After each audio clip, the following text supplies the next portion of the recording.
Hello, everybody, and welcome to Manlius, New York, for this matchup between your Fayetteville-Manlius Hornets and the Cicero-North Syracuse North Stars in this battle of number 2 and number 1 in Section 3, Class AA. I am Julian Barron alongside Stephen Kemp for CNY Stream. A beautiful noontime start that we have today, Steve, but this wasn't supposed to happen. No, last night we had some inclement weather here in central New York, pushing all of CNY Stream's Friday night games to Saturday. And so, of course, we'll be starting this game today at noon, and at least that is the plan right now. And one piece of information that we do know about this highly touted game is that we will not see number 14, Mitchell Seabury, for Fayetteville-Manlius. He's sitting out with that aggravated hamstring injury. That's going to be a tough loss for Fayetteville-Manlius. Mitchell Seabury was their leading rusher last year. Last week, on only 13 attempts in the first half, he had 136 yards and a call to the house for a touchdown. So, Stephen, in the absence of Mitchell Seabury, you think we're going to see a lot more of Zach Page and Jack New-Serino? Well, I'd have to guess there. The Fayetteville-Manlius offense relies pretty heavily on the run game, and Coach Mensch has said time and time again that this offense survives because there's multiple running backs that can plug and play, and when one doesn't find the gap, the other one does, and when one has a hamstring injury, as Mitchell Seabury does, some guys got to step up, and Zach Page did step up pretty well first 2 games of the year. He got his first touchdown last week against Utica Proctor, but had over 200 yards before then. Yeah, very impressive start for Zach Page, no doubt. But last week, we saw Owen Newman pass 5 for 6, 86 yards, and 2 touchdowns, both of them to the senior Jack Hanna. So we know that Owen Newman is coming out firing, and perhaps we're going to see more of that today. Well, let's see if Fayetteville-Manlius will mimic the Cicero-North Syracuse passing offense, because as many people know, Cicero-North Syracuse has a couple of receivers, Shirel Broadwater and Nate Geloff. Those are a couple of guys that can really bring the ball in. But let's see if Owen Newman and this Fayetteville-Manlius offense does the same. Jack Hanna has a pair of touchdowns on the year. Trevor Porzusik has a touchdown as well. So Jordan Lewis, who'd be big in the pass game. Ben Del Marsh, usually known for his talents as the nose tackle on defense. You could see him get in the game as a wide receiver. And, of course, we have to mention that CNS is a pretty talented quarterback of their own. Quarterback Connor Hayes, the senior, last week 10 for 13, 202 yards, and 3 touchdowns. On the season, 584 yards and 8 touchdowns. So Connor Hayes is the guy that knows how to sling the ball, and this FM defense is going to be challenged today with the responsibility of stopping Hayes. Well, it's not just stopping him through the air, because FM has a couple of really talented 6'1" corners that can really take advantage of smaller CNS receivers. But the thing about Hayes is he's not only really good in the air, this guy can run, man.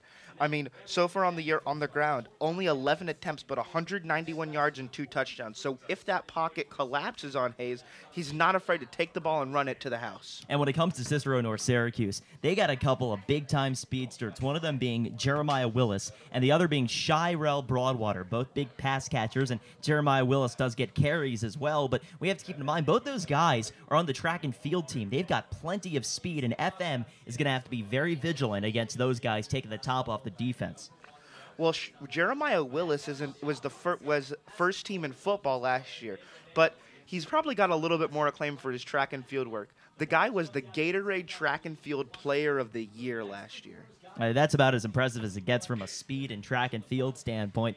But, of course, we have to keep in mind that Cicero-North Syracuse goes beyond just Shirel Broadwater and Jeremiah Willis when it comes to the passing game. They've got Nate Geloff, number 11, the senior, and then Drew Bristow as well. We hear will be getting some playing time at wide receiver today. So we know this North Stars team is full of talent, and when you're playing against a team full of talent, it's just about executing and doing your job in a positional standpoint.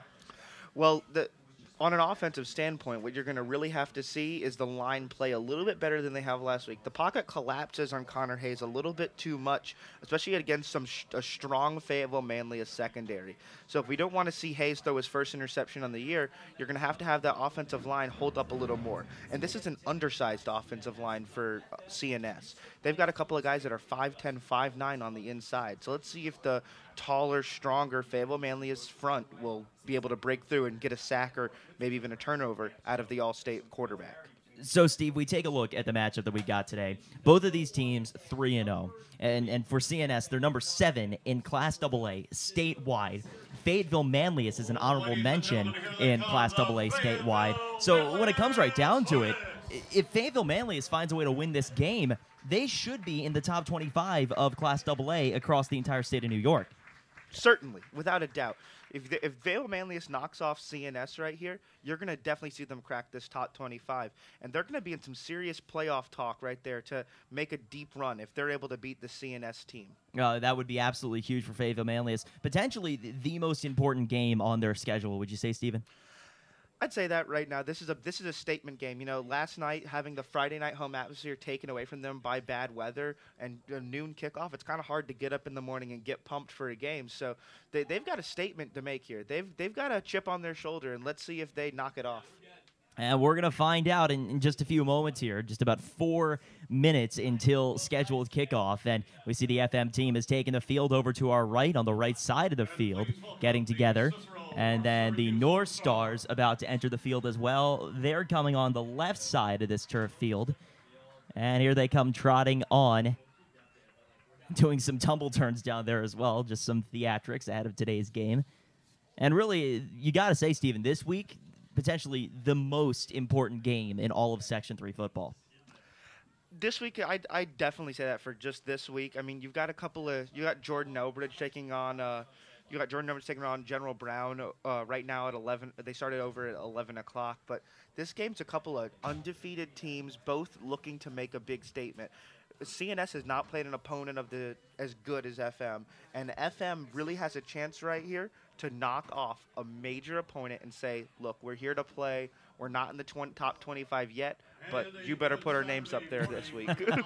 And just a heads up here on CNY Stream, what you can expect today. Right now, we got a crew out there for the Jordan Elbridge General Brown game. You can listen to that at cnystream.com/live. Of course, you're here with us here. Fayetteville-Manlius versus Cicero-North Syracuse. Skinny Atlas versus Bishop Ludden will start at 4 o'clock p.m. on CNY Stream. And then Jamesville-DeWitt versus Indian River at 6 o'clock. So be sure to follow along for all of those games and more right here on CNY Stream. It's going to be a fun-packed day, Stephen. Fun-packed indeed, and as we get ready to sing the national anthem, and the offensive starters are going to be announced for FM. The atmosphere is in the air. The stands are a little bit less packed than usual, of course, for a noon kickoff, and they also have to compete with Syracuse tailgates right down the road. That game's starting at 4 o'clock.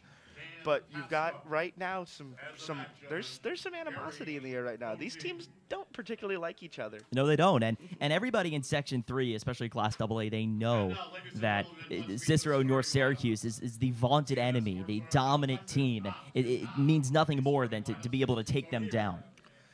Well, if they're able to take them down, this is a major upset. This is a CNS team that is heavily favored in pretty much every match they have on the year. And so we'll see what happens. Of course, important to remember that we have number 2 wide receiver Jack Hanna playing today for FM. And last week he was voted the CNY Stream Player of the Week, as they announced the starting lineups for the Hornets here. But yeah, Jack Hanna, huge impact last week. 4 receptions, 78 yards, and 2 touchdowns. He really broke through. Well, Jack Hanna is someone that we were not expecting to break through last week, as he gets announced and coming out here running through that tunnel for the starting lineups. But Jack Hanna struggled with blisters, did not even dress for Thursday walkthroughs. And then all of a sudden he just says, gaps open up, I get a look here, I get a look there. He's on the same page with Owen Newman, and he breaks through for 6. And I mean, for Owen Newman, this is a big statement week as well. You know, on the other side of the field, you have an all-state quarterback last year, and he's looking to make a statement for himself too. He wants to say, hey, I'm that kind of quarterback too. I'm this guy that's going to manage this game, lead my offense, and put it to a very, very, very strong CNS team. And so they continue to announce the FM Hornets here. Just about 45 seconds until the scoreboard says we're set to get going here. And I presume that'll be when we play the national anthem right here on CNY Stream. I want to thank you so much for tuning in. My name is Julian Barron. To my right is Stephen Kemp, our producer. To my left, Tate Sigworth.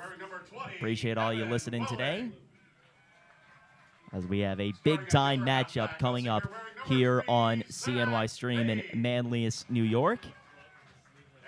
The introductions continue, 15 seconds until we are set to go for the national anthem as they introduce Owen Newman, the undisputed leader of this team. You talk to the guys down at the Hornets, they all say we could go to Owen for anything. Owen Newman manages this huddle very well. People say, you know, if I don't know where I'm supposed to go, he does. Yeah. And this guy's a true student of the game, understands every aspect. He's cool, he's calm, he's collected. That is for sure as we step aside for the national anthem on CMY Stream. Julian, sings our national anthem.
A magnificent job of the national anthem here as we're set for football in Manlius, New York. And as we were saying before here on CMY Stream, this is about as crucial of a matchup as it gets for both of these teams here today, Stephen.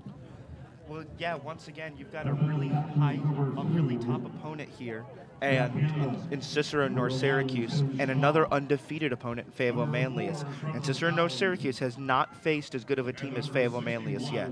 As captains for Fayetteville-Manlius and Cicero-North, Syracuse go out to midfield for the coin toss. As you can see, Jack Hanna along with Timothy Shaw and Trevor Fallon, and then number 61, Preston Keister. Preston Caster? Caster, there you go. I'd say he's the caster of this offensive line. There we Moving go. and shaking it. Fantastic. This guy's a big kid on the end of the offensive line, the tackle along with Charlie Gadsden. These two control the line. Yeah, Stephen, I can always rely on you to be my comic relief. That I appreciate more than anything, I have to tell you. Well, hopefully today we're seeing a lot of good football and a little bit less of comic relief on the football field. All right, so down at midfield, they're figuring out the coin toss. We're waiting to see the result of that. Both of these teams, once again, 3-0, undefeated. Somebody will come out of this game with a loss. Unless, of course, we end up in a tie, but I don't believe that's an option here today, Stephen. I don't know. It's not the NFL. That's true. We've seen a lot of that so far. The Steelers with the Browns, and then, of course, the Vikings and the Packers. What a game that was. Well, I was mad at Sunday afternoons when I looked at the TV and saw there's a tie. I was mad, but I couldn't imagine having played in the game and then being told it's a tie. It's a little bit unsatisfying, to say the least. But here we go at FM. We are waiting to find out who's going to be where. As the teams convene on each respective sideline, FM line up at the near sideline. Of course, that being the home bench, and then CNS on the away sideline located on the far side with a lot of their fans in blue sitting on the bleachers adjacent to their team. 12 fresh minutes on the clock here for the first quarter. Lining up to kick it off is CNS, so FM will get the ball first. Well, for kicking off for CNS is Patrick Gazzillo. And this guy is not your typical kicker. He's not going to sit back here and watch the kick develop. He's got a tackle on the year, a solo tackle. This kid's going to get down that field. He's going to try to make sure that these kickoff threats in Zach Page and Jack Hanna are not taking this back to the house. As you said, Stephen, Page and Hanna back deep to return this one. A huge game in Section 3, Class AA. Is about to kick off in Manlius, New York. He lines it up, runs towards it. We are underway. It's a short pooch kick, and it'll be fielded on the far sideline by one of the up men, taken back across the middle of the hash marks, and he'll be taken down across the 30-yard line, down to the 31, and that's where FM will begin its first drive. Good heads-up play by Braden Florzik right there. This kid's a special teamer. Coach Mensch compared him to Steve Tasker, the Buffalo Bills special teams legend. And Owen Newman comes out here to lead this Fayetteville-Manlius offense, trying to make a statement here against Jaden Cockrell and this CNS defense. So we'll find out on this drive what type of offense FM will run today. Under center, Owen Newman with a back behind him. First down and 10, pitch to the left side. It's to Zach Page. Down the far sideline, he's close to the first down marker, about 2 yards short, so it'll be 2nd down and 2. Good for Zach Page getting outside the tackle right there and picking up about 9 yards. That's a big play right here. You've got 90% of your downage need to get a first down on the first play. So you've got 2 downs here to make a statement and set your tone. 2nd down and 2 for the Hornets from the 42-yard line. On their own side of the field, 2 backs behind Owen Newman. They hand it off to the fullback. Up the middle, he's got the first down. A nice job powering forward there by Fallon. And so it'll be a fresh set of downs for the Hornets.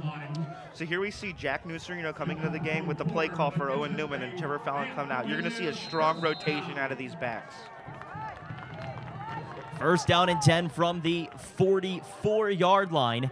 Man in motion, that's Porzushik moving to the right side of the offensive line. Newman will hand it off. Looking for space here is Page. Page breaks away from a tackle. Up the middle he goes, in between the hash marks. He'll be taken down with a gain of 4 yards. 2nd down and 6. Great for Zach Page to watch the play develop in front of him. A lot of times guys will keep going on that where they're supposed to go, trying to push the gap more. Zach Page keeps his feet moving, lets the play develop, looks the hole, and is able to get something out of nothing right there. 10:47 to go in the first quarter. 0-0 game. 2nd down and 7 from the 47-yard line of the Hornets. Pitch to the right side. Page looking for room, and he powers forward across midfield, and he's got a gain of about 5 yards. It'll be 3rd down and 3 from the 49-yard line of CNS. It looks like Tim Shaw, the fullback, coming into the game. The star linebacker coming out, taking out Jack Nusserino, the guy who had a 47-yard touchdown 2 weeks ago. And so we'll see what FM does here. 3rd down and 3 from the 49-yard line. 2 backs behind Owen Newman with 2 split out wide to the right side. Handoff right side to Page. He's got the first down and a little bit more. A nice gain on the play of about 6 or maybe 5 yards, but regardless, a fresh set of downs. They'll be down to the 42-yard line of CNS. Well, if you're Coach Mensch, you got to love this. You're marching down the field, play by play, run by one, carry by carry. You're gaining some yardage here. First down and 10. Newman lined up at the gun with the back to his right. Here's the handoff to the left side. It's number 4, Trevor Fallon, and Fallon not getting much of the play. And perhaps no gain. It'll be no gain, indeed. 2nd down and 10 coming up. Elijah Knight up there for the tackle, and Fallon's going to be hurt holding it down his right knee. Oh, my. So we're going to have the training staff come out here as we have a stoppage on the field for the injury timeout. And he's writhing. Does not look good. No, it doesn't. 9:48 to go in the first quarter. 0-0 game between CNS and FM. 2nd down and 10 from the 42-yard line of CNS. FM driving. And all of the FM Hornets have taken to a knee here for Fallon, who's being attended to by the training staff. Well, the last thing you need right now, if you're Fayetteville-Manlius, is another one of your running backs to go there. As they're looking at, it looks like his ankle they're attending to. Right ankle, but Fayetteville-Manlius, this offense thrives on using multiple backs, plug and play. Jack Nusserino, Zach Page, Mitchell Seabury out with a hamstring injury, and now Trevor Fallon down on the field with a lower right leg injury. We're hoping the best for Trevor Fallon as the training staff continues to attend to him. And now coming out is number 1, Tim Shaw, alongside Jack Hanna with the trainers. And it appears the trainers motioning to try and help Fallon off the field.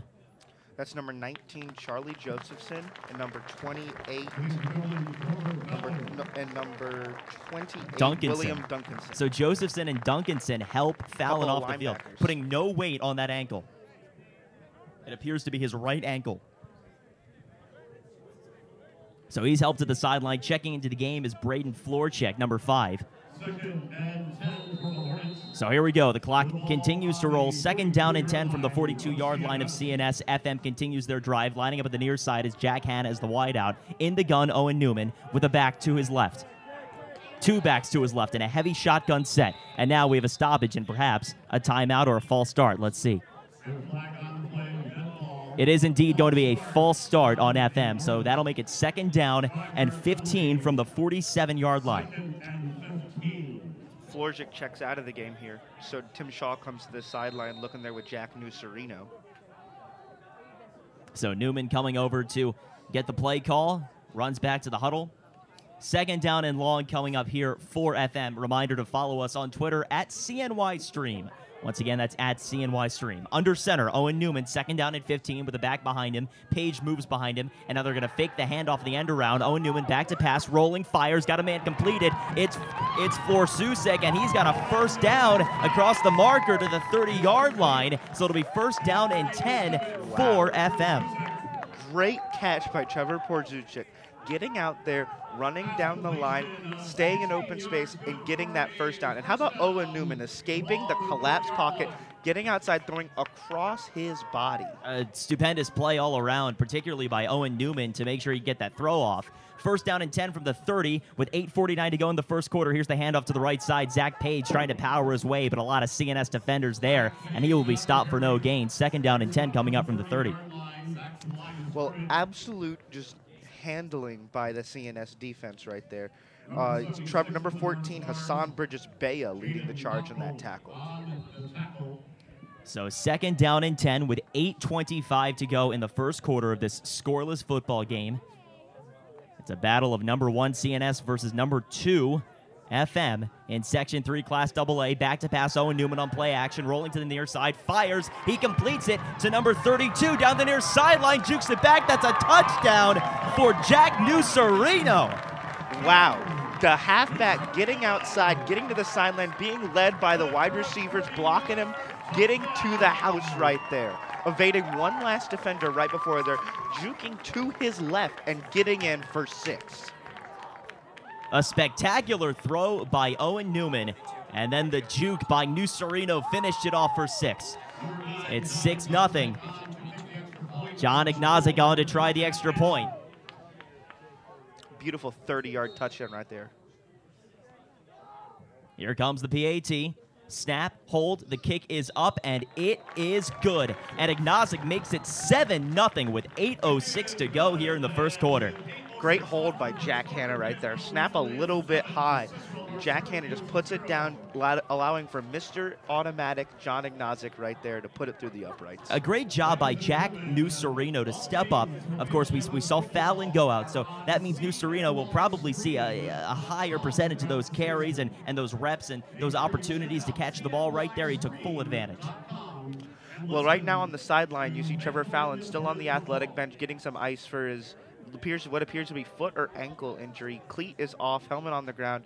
Don't know if we'll be seeing a lot of him back in this game. But Jack Nucerino, you're correct, is going to see a lot more carries right now. A lot more action out of the passing game, especially with no Fallon, no Seabury. And so CNS will get set for their first drive of the day. Back deep to return is Joshua Lawrence. He's accompanied by Jeremiah Willis. Well, Massimo Giacono is going to kick the ball off here. And I'll tell you what, something about I've heard that he's a goofy guy. He's your classic kicker, according to Coach Mensch. So he's like you. Oh, pretty much. I'm a kicker's mind lost in an offensive lineman's body.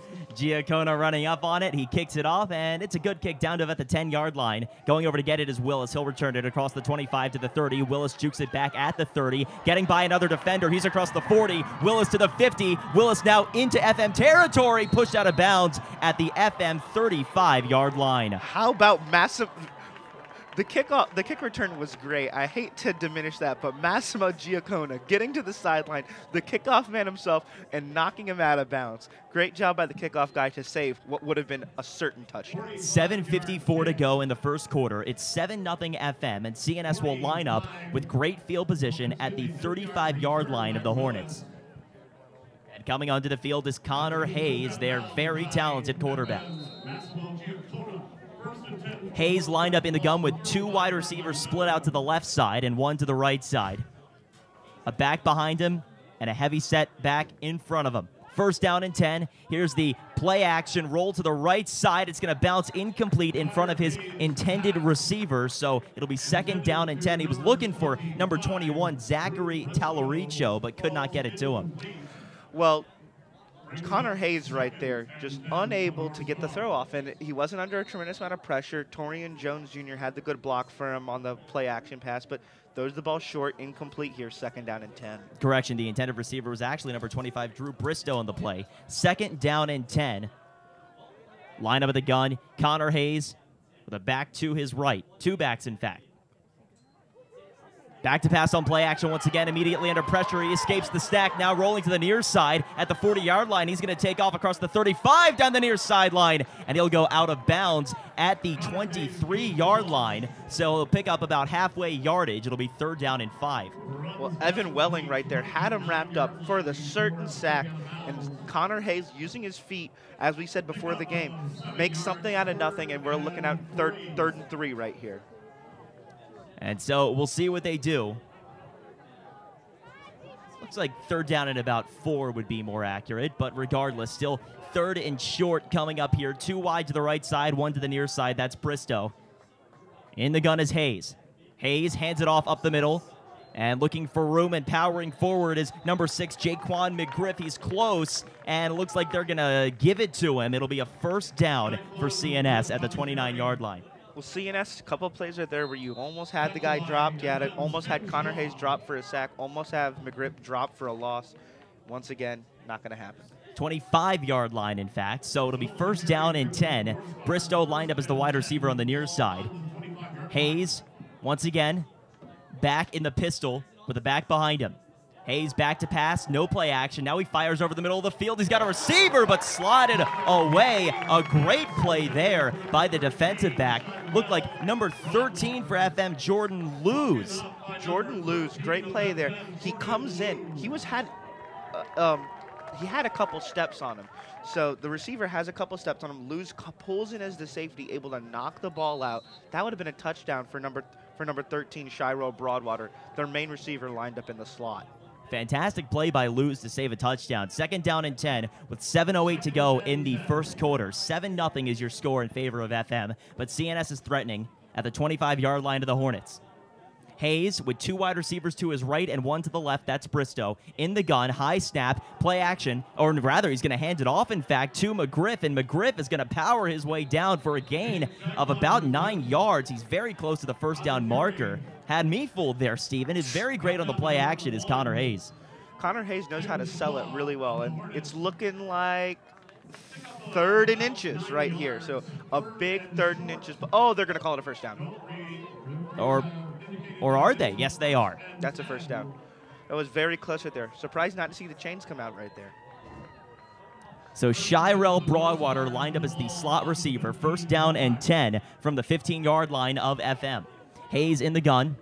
On the far side, the receiver is Nathan Geloff.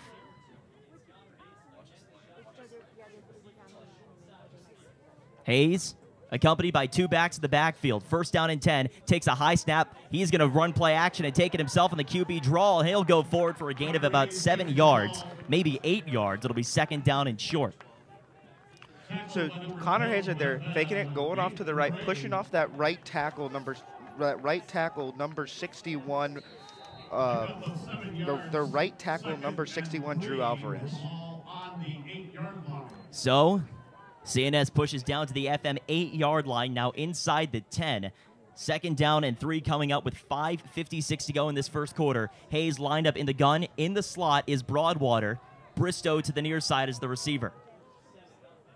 Hayes takes the snap, and now he hands it off to the right side. Looking for room is McGriff, and he won't get much on the play, maybe a gain of a yard. He won't have the first, but it'll be very close. Third down and about 1 to go.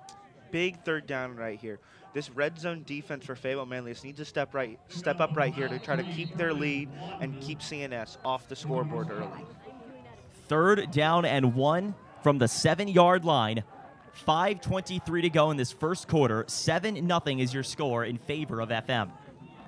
3 wide set, 2 receivers to the near side. Broadwater in the slot. Hayes in the gun. Awaiting the snap. 3rd down and 1. Here's the handoff up the middle to McGriff, and McGriff has got the first down, and he's very close to the goal line, maybe 3 or 2 yards away, so it'll be 1st down and goal for CNS. Great job by the CNS offensive line right there. Center Drew Alvarez, number 75, Brady Mills over at that right tackle, and number 60, Kyrie Cox. That right side of that offensive line really pushed forward, allowing for McGriff to get for the 1st down. All right, 1st down and goal here. And they'll be 1st and goal from about the 4 or 3 yard line. And now we're going to have a stoppage to try and reset the clock.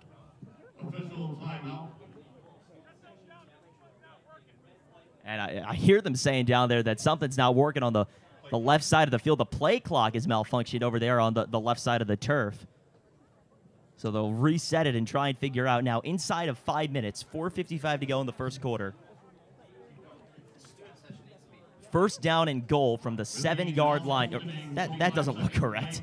It should be 1st down and goal from the 3rd yard line, from the 3 yard line, contrary to what the scoreboard says, and now it's fixed. Playcock just spazzing out right now, reading B1, AO, R1, double dash. Hey, no, there's a 4. There's a 4. That's a number. There we go. That's progress.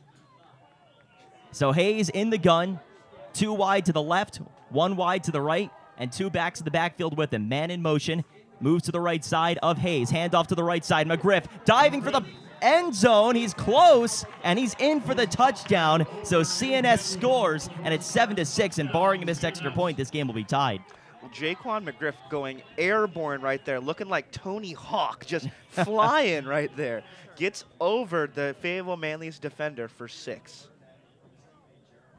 And so this game is likely about to be tied up 7-6 with 4:41 to go here in the first quarter between CNS and FM. On to try the extra point. Number 4, Connor Hayes. Looks like he's going to kick it, and he puts it up, and it is... Oh, looks like we actually had a stoppage before the kick. So offside charge against FM. That'll be the call. So Hayes is going to try once again to kick this extra point. Let's see if Connor Hayes can do it all right here. This could really be someone do it with his arm, do it with his legs. Yeah. He can kick, he can throw. What can he do? So Hayes will line it up once again, trying to make this a tie game. The snap, the hold is good, the kick is up, and it sneaks right by the right upright. We are tied 7-7. Big couple of first drives right there for both teams. Fayetteville-Manlius made a statement. You know, the past couple of games, CNS taken big leads, 13-0 into the second quarter versus Rome Free before they broke free for 28 points. Fayetteville-Manlius are putting some points on the board. That's huge. But CNS coming right back and putting their own on the board. So we're tied here with 4:41 to go in the first quarter. Steve, look at how this crowd is filled in front of us. Well, it's kind of hard to get up a little early right there, but nevertheless, it's a little past noon, 12:18 right now. You got people coming in, mostly students. I can feel the struggle right there. It wasn't too pretty waking up a little early on a Saturday. Yeah, we all feel the same about that, but that's what the weather will do to you. Well, so if you got to wake up early, I mean, why not wake up early for some football? That's right. That's right. I have to agree with you there. It feels almost like the NFL London games on Sunday. Sometimes you got to wake up early for those too. So back deep for the FM Hornets, Hannah and Zach Page. And here comes the kickoff. It is up and away. Coming in to field it is Zach Page. He will field it at about the 13-yard line, bringing it out to the 25, and he dives forward at the 26. That's where FM will start with 4:35 to go in the first quarter. Looks like he was tripped up there by number 11, Nate Geloff. Zach Page looking like he almost had a hole right there, but Geloff swoops in, grabs him by the leg, and he's not going to be able to get forward on that one. So let's see what Owen Newman in this offense does here in a tie ball game. Do you think maybe they'll go to the pass a little bit more? It worked for them thus far. I mean, rolling out to the right or to the left. Owen Newman's pretty strong through the air right there. First down and 10. Newman under center. He flips it over to the left side. Zach Page looking for the edge, and Page will be taken down with a gain of about 3. Zach Page getting right there for 3 yards. He got to the outside, but CNS kind of has figured out that right now. Zach Page pitches to the outside. They're kind of leaning a little bit that way. That outside run coverage really looking stout so far, Steven. Second down and 7 from the 30-yard line. Newman under center, and he'll roll out to the near side, back to pass on play action, throws on the run. It's dropped by Porzusik. Almost had it, but the throw was a little bit behind him, so it'll be 3rd down and 7. Well, Owen Newman gets it right into the hands of Turo Porzusik, but all of a sudden, Hassan Bridges-Baya comes from behind him, scares him a little bit. Joseph has to add insult to the injury, gets clipped on the way down. 4:02 to go here in the first quarter. Tie ball game. A big 3rd down and 7 for the Hornets from their own 30-yard line. They break the huddle, and here we go. Newman lined up at the gun with the back to his right. Man in motion. They're going to hand it off on the end around. It's Zach Page looking for room, and Page breaking tackles. He's down to the 33-yard line, so he will not have enough for the first down. It'll be 4th down and about 5, and we'll see what they decide to do here. I'd be surprised if they got aggressive and went for it, Steven. I'd be pretty surprised too. We haven't seen them on a CNY stream broadcast punt the ball yet, but on their own 33 right here, you got to think, get rid of the ball. And it looks like they will indeed punt the football. And coming on to do so is number 9, John Ignazik. We've seen him put the ball through the uprights on kicks. Let's see if he can pin him deep here with a punt. Shirel Broadwater goes back deep to return for CNS alongside Nathan Geloff.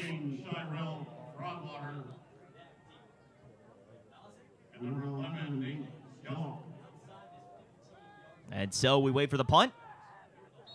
Here comes the snap, and we're going to have whistles before the play even got underway. And they're going to call delay a game against FM, so that'll back them up an extra 5 yards. It'll be 4th down and 10.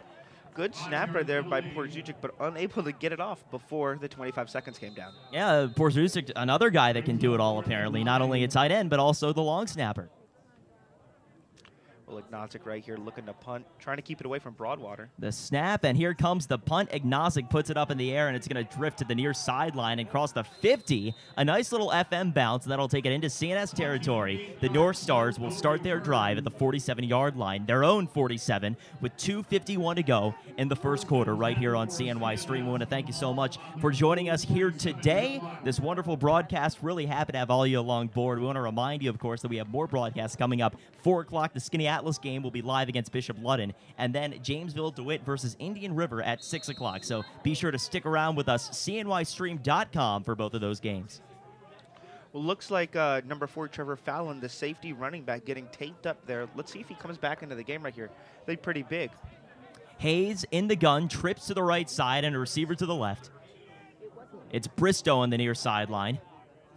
One back behind Hayes, 1st down and 10. They're going to do a handoff to the left side again. Sneaky with the play action, looking for room is number 5, Joshua Lawrence, and he'll be down with a gain of about 11 yards. So a nice run by Joshua Lawrence, and they're going to try and work him in. Or is it number 6? Oh yeah, it was number 6, McGriff. I was about to say, I was a little bit surprised to see Lawrence coming in there, but no, it is indeed 6.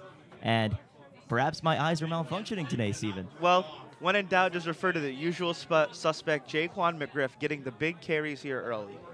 So now into FM territory at the 40-yard line. It's 1st down and 10. Trips right to the, once again to the right side. Hayes in the gun with the back behind him. Back to pass on play action as Hayes rolling to the right side. Under pressure from Porzusik. He lofts it down the far side. It's brought in by Geloff to the end zone. He's close at the pylon, and they may have knocked him out at the 1, and they did. Geloff almost getting his second touchdown on the year right there, but just barely streaking out. He almost knocked that ball, the pylon over, but just couldn't get it right there as Evan Welling, number 20, comes off the field here for Fayetteville-Manlius. So after the huge connection between Hayes and Geloff, it'll be 1st down and goal from the 1-yard line. Hayes will line up in the gun in a heavy back set. 2 running backs to his right, 1 in front of him, 1 behind him, 2 wideouts to the far sideline, 1 man in the slot. Here's the handoff to McGriff. He's in for the touchdown, and CNS goes on top. McGriff's second touchdown of the day right there. Once again, set up by the passing game. It appears that CNS right here is just going to show you their usual thing. They're going to get down the field with the pass and put it in for 6 with the run game.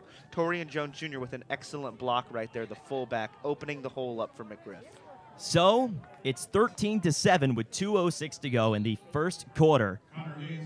And Hayes will try and make it 14-7 in favor of the North Stars. Noah Ewert running onto the field here trying to block this kick. Hayes kicks it, puts it up, and it is good. And it's 14-7 CNS. CNS strong drive right there, kind of making a statement. The first drives right there, you know, kind of getting marched down the field with a big Nucerino touchdown, and then having a little trouble stuttering offense.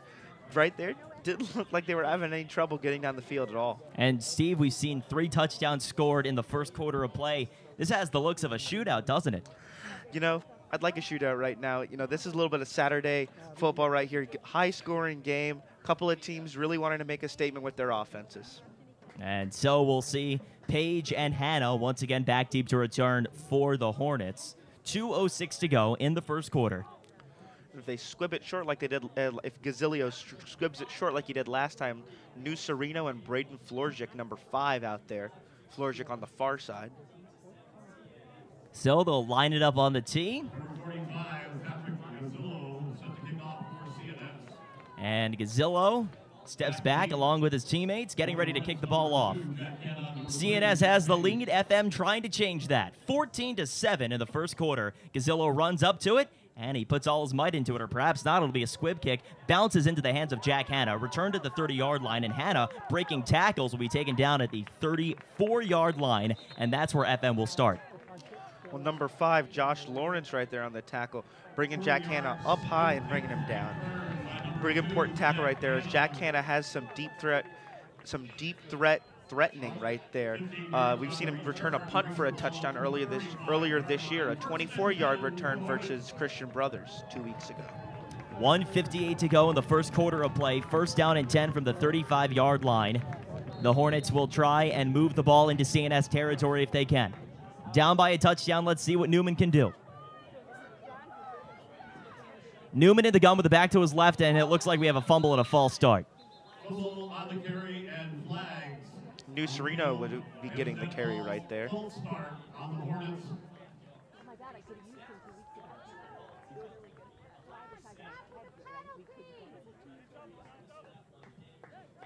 And so it'll be first down and 15 from the 30-yard line now. And Trevor Fallon on crutches down there, so it looks like we're not going to be seeing him this game. Newman lined up at the gun again with the back to his left. He takes the snap and hands it off to number 20, Evan Welling, looking for room to the left side, and he's got a gain of about 6 yards, so it'll be second down and 9. And a nice job by Welling just to pick up a little bit of yardage to make this more manageable. Yeah, I mean, you're kind of back to where you started with right here. Good job by Evan Welling getting right there, using number 85, Justin Brooks, there for the block. Newman again in the gun, second down and 9. They're going to hand it off, but we have another flag out and perhaps another false start. Offsides on the defense, actually. Sometimes you never know. It is indeed encroachment against CNS. Look at that, a great call by Steve. Stephen Kemp, ladies and gentlemen. Thank you, I'm here all week. So it'll be second down and 4, and the ball will be pushed up to the 41-yard line. So far, it looks like Fayetteville-Manlius is running the ball away from big defensive end Jaden Cockrell. You know, 6'2", 305 pounds. Newman again in the gun with it back to his left. Takes the snap and it bobbles out of his hands, but he catches it and falls to the ground, so that'll count as a sack on the errant snap, and it'll be third down and long, third down and about 12 yards. Fayetteville-Manlius struggling right here, trying to find their consistency within the offense. A lot of mental mistakes, a lot of guys not hitting the gap, guys not getting their block, centers not making the shotgun snaps well. As Owen Newman trots back to the huddle here, trying to put this offense back together. It seems like it's stuttered ever since the loss of number 4, Trevor Fallon. Now, would you say FM's really in need of a big play here? You know, 12 yards right here. Look for them to turn to the passing game. 3rd down and 12. Newman lined up under center. Moving behind him is Page. He's back to pass. Fires it to the near side, looking for Jack Hanna. That ball is intercepted on the near sideline by Geloff. That was a duck right there that Owen Newman threw. It was sat in the air for a long time. Jack Hanna not able to turn back to the ball as it drifted lazily towards the sideline. Geloff in perfect position to get up in the air, make the catch, and get his feet down. And we know Geloff's a wide receiver who also plays defensive back, so you want your guys with the hands. Normally on offense, this time they use them on defense as well. And it paid off for them right there as CNS is going to get the ball on their own 41-yard line, looking to do the same damage they did last drive. 26 seconds left to go in the first quarter of play. CNS on top 14-7. 1st down and 10 from the 41, or rather from the 46. Hayes gets the play call from the far sideline where his coaches stand. He's lined up at the gun with 2 backs to his right, 1 slightly in front, 1 slightly behind. 2 receivers to the near side. In motion now is number 2, Jeremiah Willis. And back to, or rather, they're going to hand it off again to McGriff. And McGriff trying to break tackles. He's got the 1st down and more. McGriff powering his way down to the 38-yard line. And CNS will continue their drive there. With Jacon McGriff getting a bunch of carries right here. So far before this game, last week only had 5 attempts in total. This week, getting his helping share of carries. That he is. So 10 seconds left in the first quarter. The clock continues to wind. Hayes lined up in the gun. 1st down and 10 from the FM 37-yard line. And it looks like we won't have another play in the first quarter. We'll move to the second quarter. 14-7 in favor of CNS as your score. Fayetteville-Manlius, this is their time to get back together. Their defense needs to regroup, figure out what's going wrong here. Because ever since the loss of Trevor Fallon, the guy who plays defensive back, and he's also was plugging and playing a little bit more running back than we've seen in the first few weeks due to the loss of Mitchell Seabury.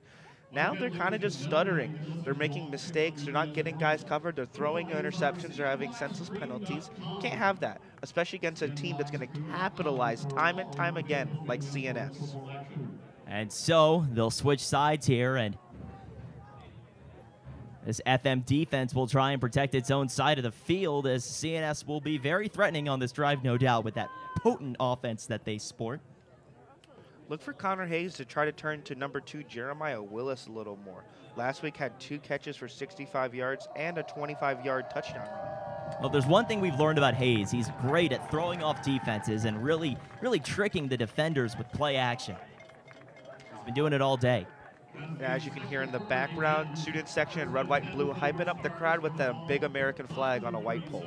So on the far hash mark, 12 fresh minutes on the clock for the second quarter. Hayes lined up at the gun, 2 wide to the near side. In the slot is Broadwater. Hayes back to pass. Pumps, steps up, fires deep, looking for Broadwater in the end zone. Hanna's lining it up to pick it off, and it's intercepted by number 13, Jordan Lewis. And Lewis will be taken down at the 2-yard line. A couple of passes right there sat in the air for a long time. It felt like eternity. Probably a Connor Hayes punt might have been a little bit shorter in the air right there. But Jordan Lewis, the safety, pulled in, got the interception. Jack Hanna was in position. Jordan Lewis steps up in front, grabs the interception, brings it back another yard. He couldn't go back in the end zone to take a knee, or else that would have been a safety. Oh, that would have been a safety. And Steve, it looked like it was going to be Jack Hanna the whole way, but at the last moment, Lewis stepped up and made the interception. Oh, and it looks like they're giving Jordan Lewis the turnover chain there on the sideline right there. A little Fayetteville-Manlius rendition of the Miami turnover chain. So it'll be 1st down and 10 from their own 3-yard line. So dangerous territory, no doubt. They're going to have to be very careful with the football backed up so close to their own end zone. Mike D'Ambrosio, the linebacker, coming in on the offensive drive. Haven't seen him on offense yet. So 11:49 to go in the second quarter. FM trying to tie this game up. Newman lined up under center with 2 backs behind him. And here's the handoff to Page on the right side, and he'll power his way for a gain of about 5 yards, maybe a little bit more, 6 or 7 yards. A last-minute burst there, and it was actually Tim Shaw on the play that came in as a running back. We don't see that very often. Great for the middle linebacker, Shaw, to get out right there. They had their big set in, number 75, Daniel Sokolovich in there. Someone who we haven't seen on the offensive line yet as Schefter checks back into the game, the usual guard. And Page comes back in as well, the usual running back. But just looking for the power there, they gave Tim Shaw the chance, and he provided.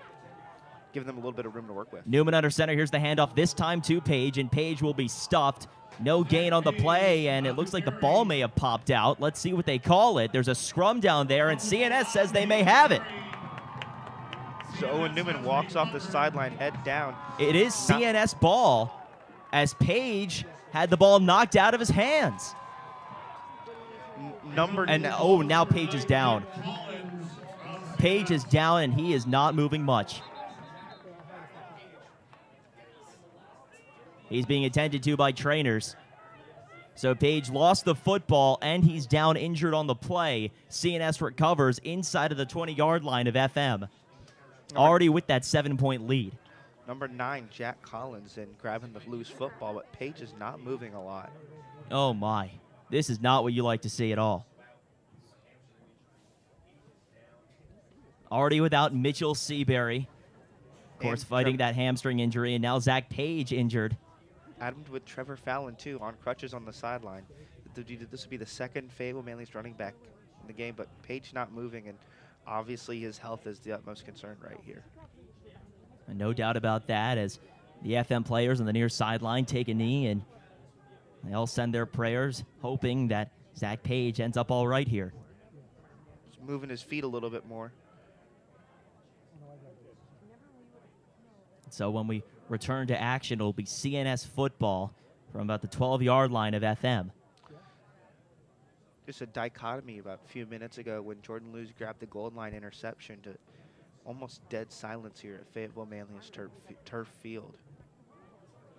And talk about just an unfortunate situation all around. Of course, the utmost concern is the health of Zach Page, and now it's CNS football as well, and Page is being helped up. He's sitting up now, which is certainly a little bit of a relief right here. And he's now, gonna be able to walk off. Yeah, that's right. He's standing up now with the help of the trainers.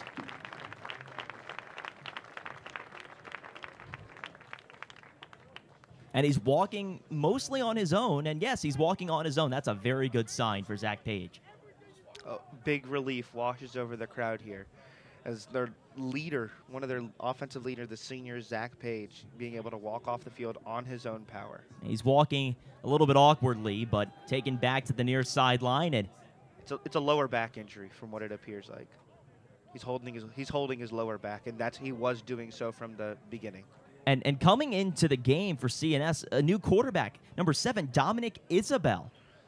So far on the season, Isabel. Well, Isabel lined up in the gun with 2 wide to the near side. That's Geloff and Broadwater, and 1 wide to the far side. That's Bristow. Isabel in the pistol, back behind him. They're going to hand this ball off up the middle. Looking for room is McGriff. He'll be taken down with no gain on the play. 2nd down and 10 coming up. Well, so far in the season, Dominic Isabel, 4 for 10 passing for 55 yards, 2 attempts for 26 yards through the run. So Dominic Isabel has not had a ton of time under center so far, or if he has, they've been running the football.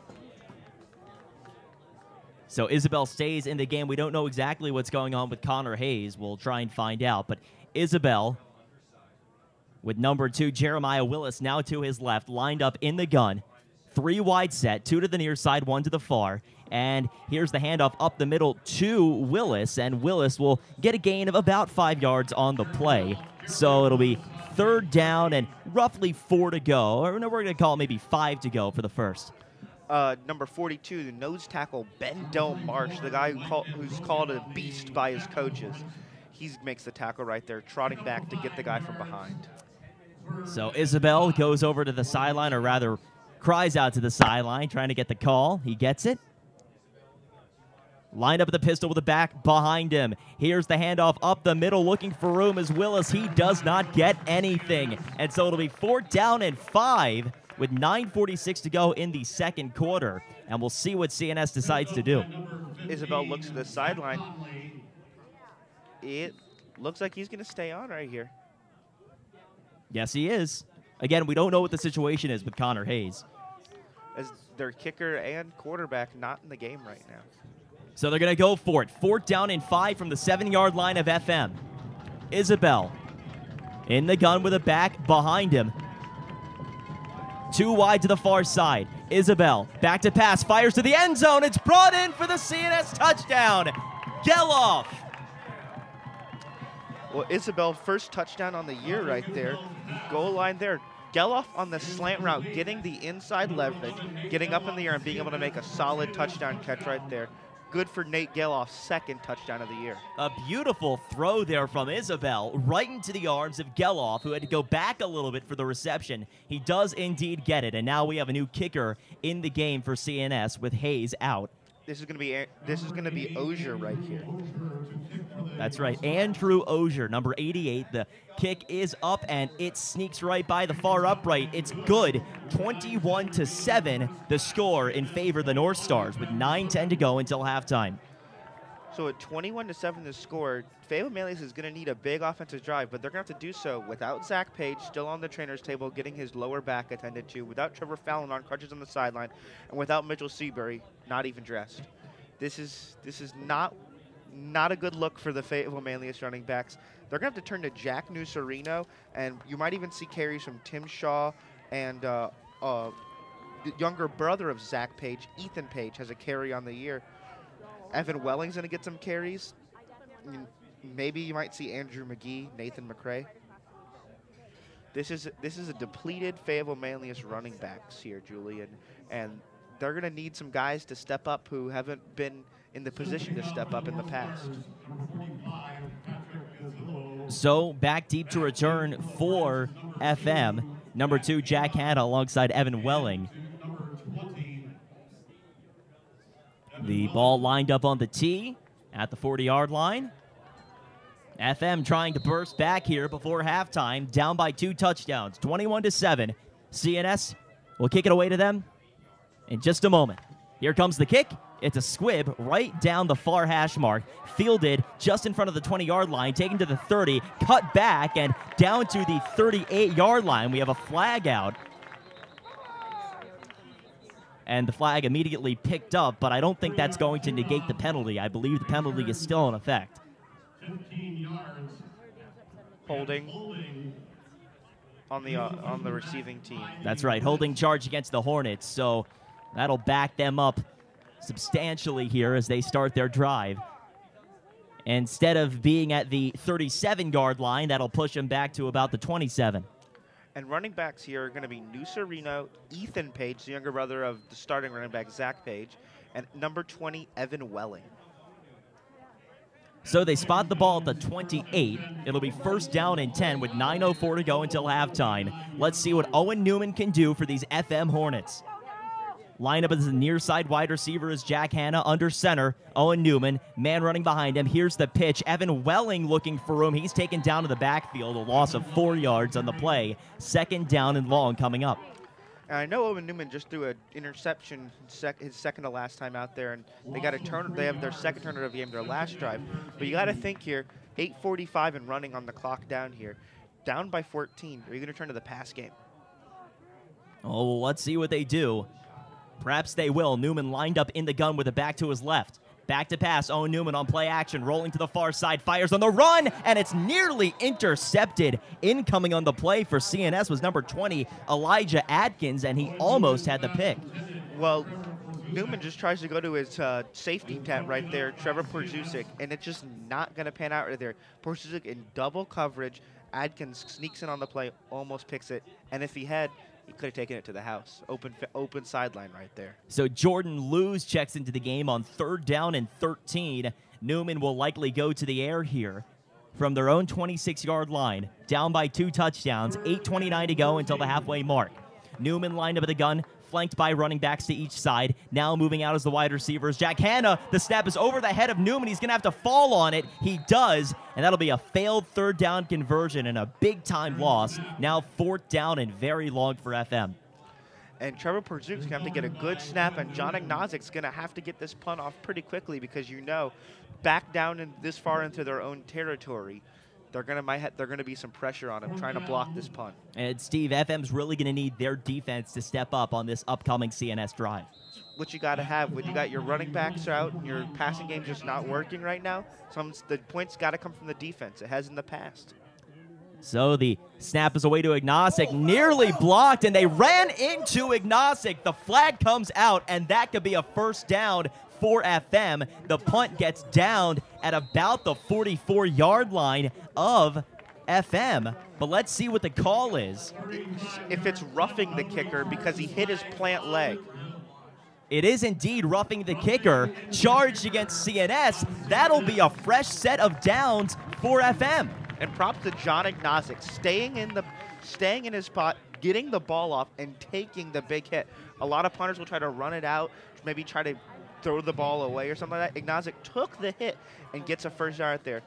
See, the distinction right there is if they had only hit his kicking leg, that would have been a running into the kick, which is only a 5-yard penalty and a redo. But he hit his plant leg, and that's 15 yards and a first down. Exactly, and everybody saw it. Everybody in the crowd, everybody in the press box, we all saw the special teamers for the North Stars go right into that plant leg, and as soon as we saw that, we knew that it was going to be a fresh set of downs. Ignazik got clobbered on that one, and they're bringing the house right there because they get that ball, that's a touchdown. And just really a fatal mistake there by CNS. You got to know they got to realize timing right there because if they know that's a killer penalty, it just ruins everything. A fresh set of downs. First down and 10 from the 25. Newman hands it off up the middle, and that'll be a short gain of about 3 yards on the play. So it'll be 2nd down and 7 after the run by Tim Shaw. Tim Shaw, starting linebacker on defense, he's got to put some life into both the defense and offense as the student section gets up, waving that American flag around, trying to fuel this Fayetteville-Manlius offense. Well, they're short on running backs, so they're going to take what they can get, and Tim Shaw's a power back that they can make use of. Newman lined up at the gun, 2nd down and 7 from their own 28-yard line. Newman running on his own and now pitches it to the left side and taken down in the backfield for a loss of about 3 yards is Evan Welling. So with 6:55 to go in the second quarter, it'll be 3rd down and about 9 yards to go for the first. Porzuchik checks back into the game here, taken out for Justin Brooks. Look for them to turn to the passing game. Brooks is more of a blocking type tight end, while Porzuchik is Owen Newman's safety blanket. So Newman coming back into the huddle with a play call. 6:30 to go in the second quarter. 3rd down and 9 for the FM Hornets. Under center is Newman. He's back to pass, rolling to the near sideline, throws on the run. It's brought in by Porzuchik, looking for the first down marker. He's got it.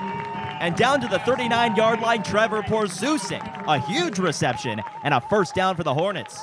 Well, Porzuchik, for about the 5th or 6th passing play in a row, every time he's going to start on the far side of the formation, and wherever he goes, Owen Newman's going to follow him, rolling out to that side with Porzuchik on a crossing route. 1st down and 10. Newman hands it off to Tim Shaw, and Shaw's got a gain of about 2 yards on the play. It'll be 2nd down and 8 from the 41-yard line to the Hornets.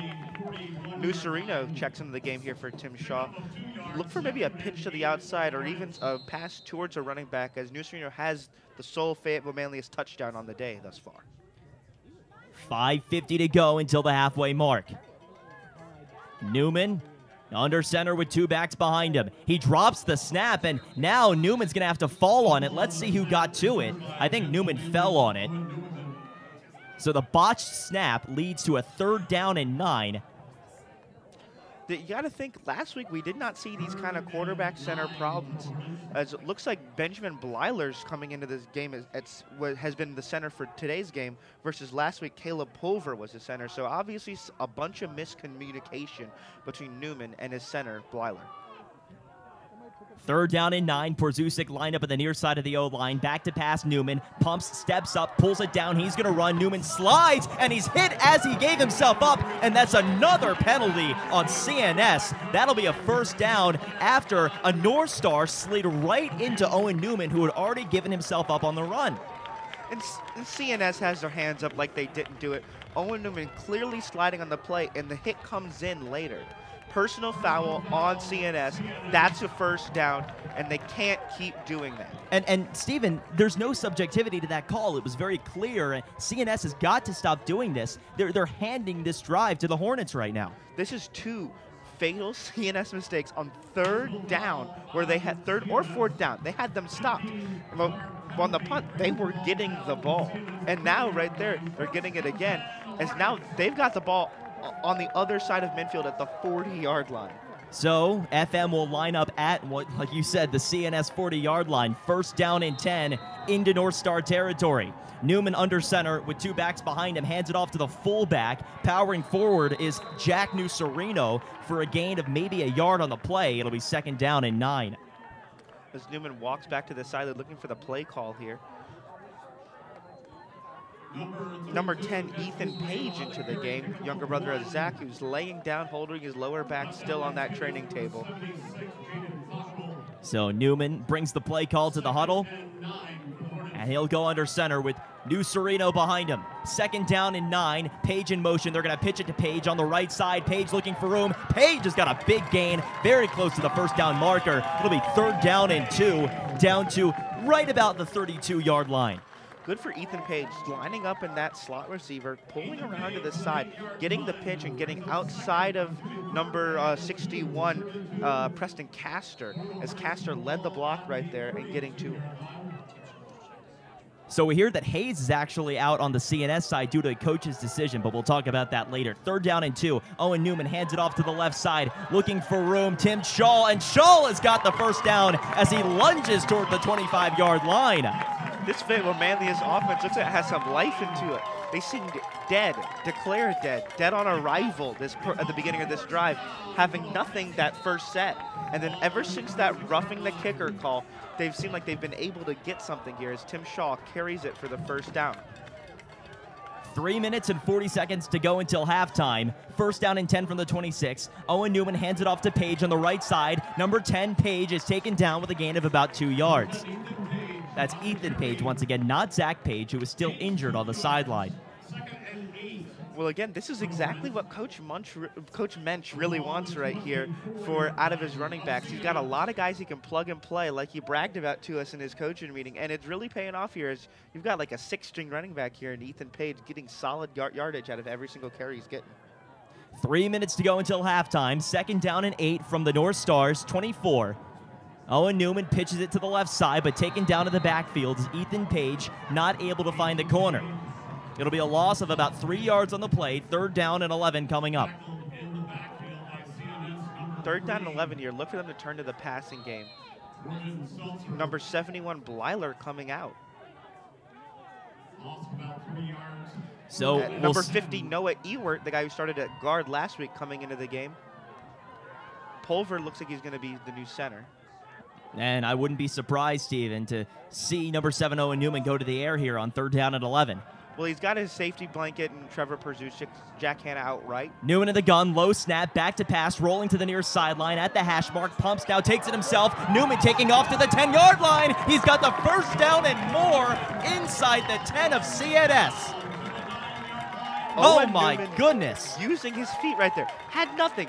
Number 50 on the play, Julian Zaviglia. He's the nose guard. He broke the cover. He broke the passing protection right there as Ewert checked into the game, missing his block.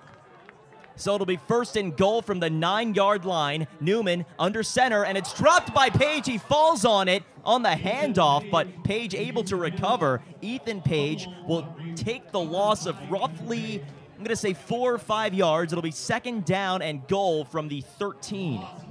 Newman's walking with a little bit of a limp right there, probably from that pretty not necessarily not awkward slide at the end of that play right there. So second down and goal from the 13-yard line, 1:35 to go until half. 21-7 is your score in favor of the North Stars, but FM threatening here.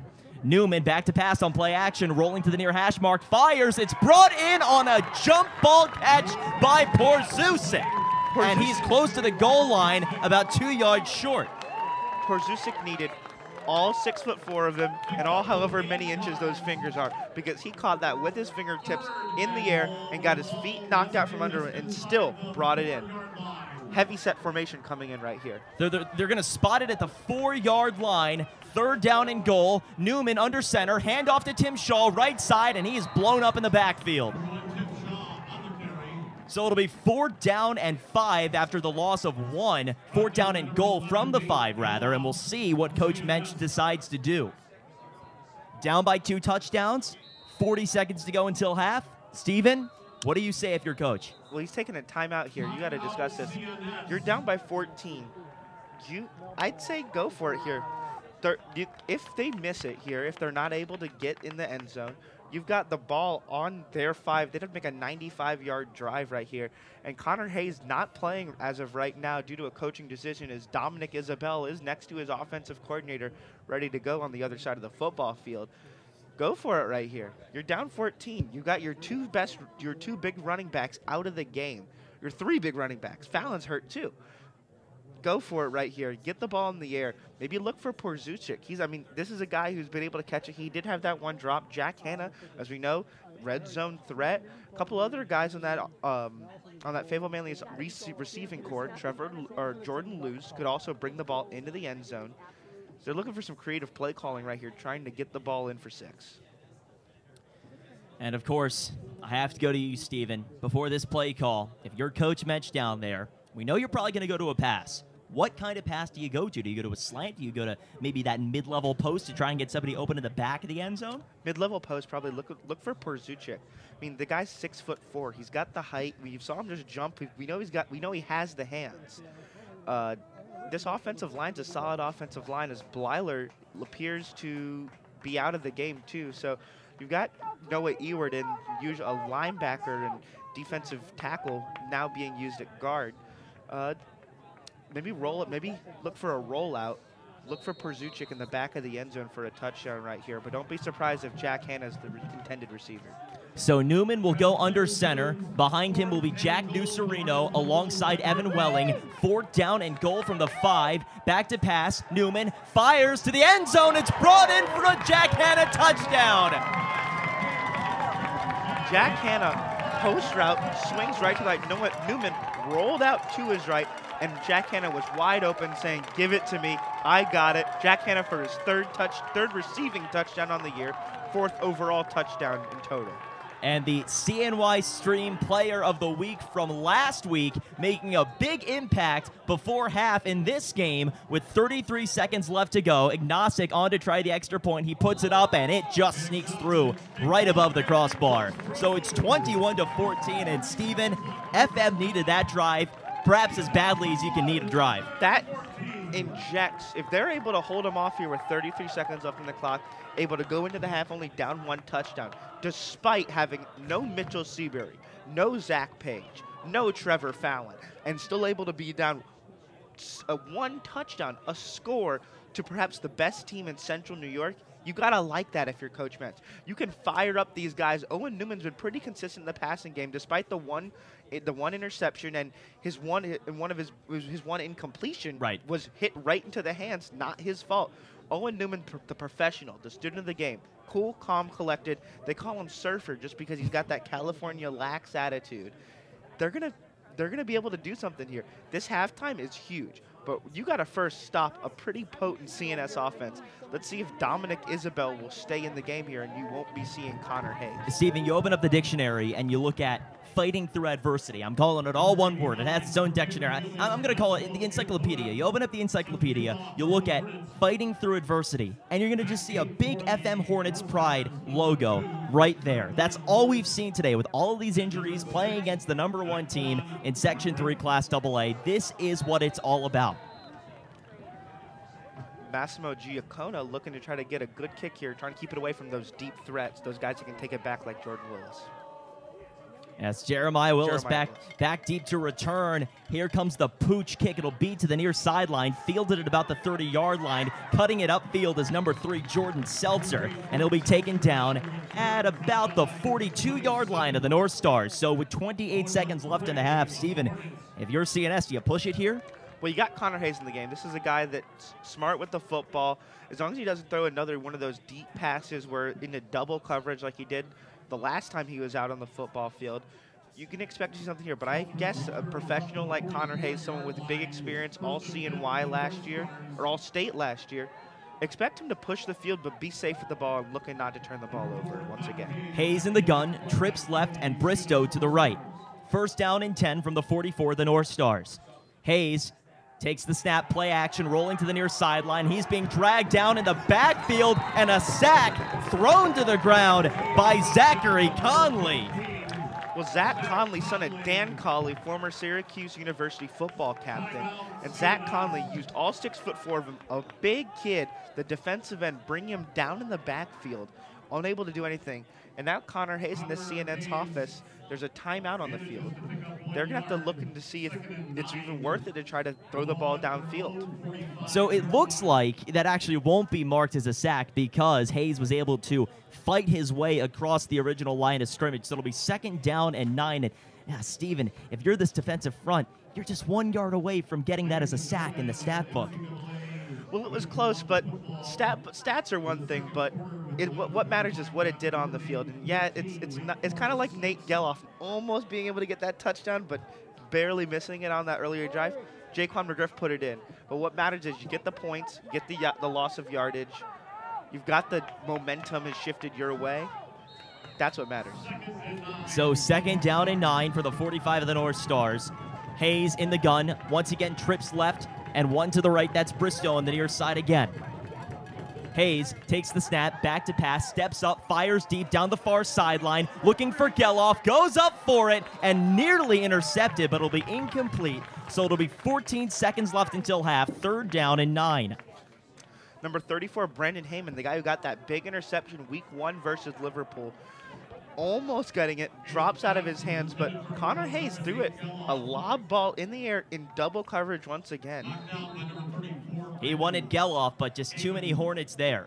A swarm, if you will. Hayes in the gun, trips left again. 3rd down and 9 from the 45.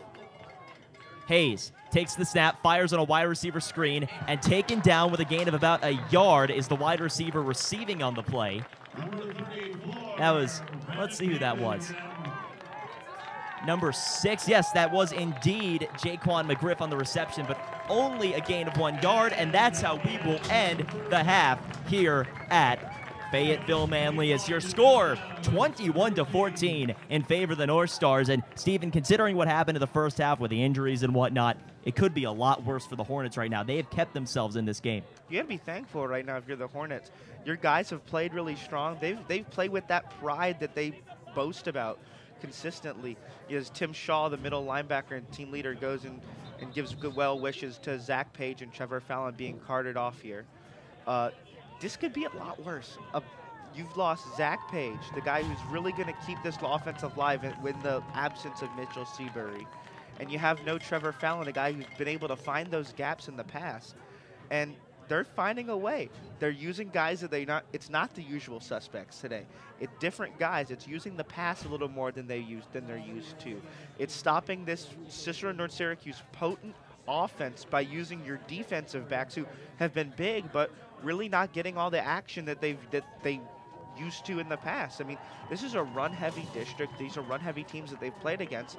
They're not seeing a lot of passes up in the air, and then today, getting a huge interception on that goal line, breaking up that big Connor Hayes pass in that most recent drive. It's what you like to see if you're Coach Mensch. And how about Owen Newman on the previous drive for FM, taking it down the field and then firing a strike to Jack Hanna in the end zone? Well, Owen Newman just, again, cool, calm, collected. He saw Jack Hanna. Jack Hanna was open for miles. Since he hit that break in the post route, he was wide open. He had feet on those defensive backs. They thought it was going to be run. I mean, they had the heavy set. They had New Sereno, Ethan Page, and Evan Welling all in the football game at that point. 3 running backs, and the only receiver that was in the game, true receiver, was Jack Hanna. They didn't have any of their other big receiving guys like Jordan Lewis in the game. And just right into the corner. Perfect thing. Owen Newman rolling out to his right, making the throw he's made 1,000 times before.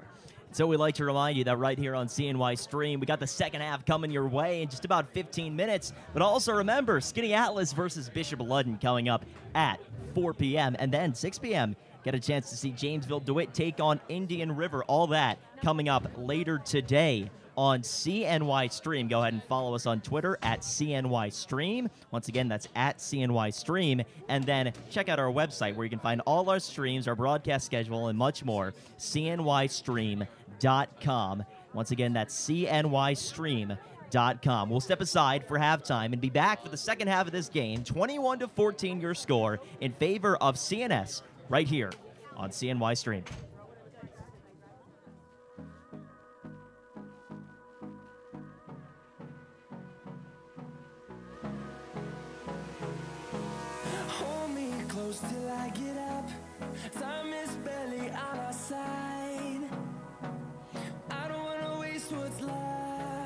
The storms we chase are leading us, and love is all we'll ever trust.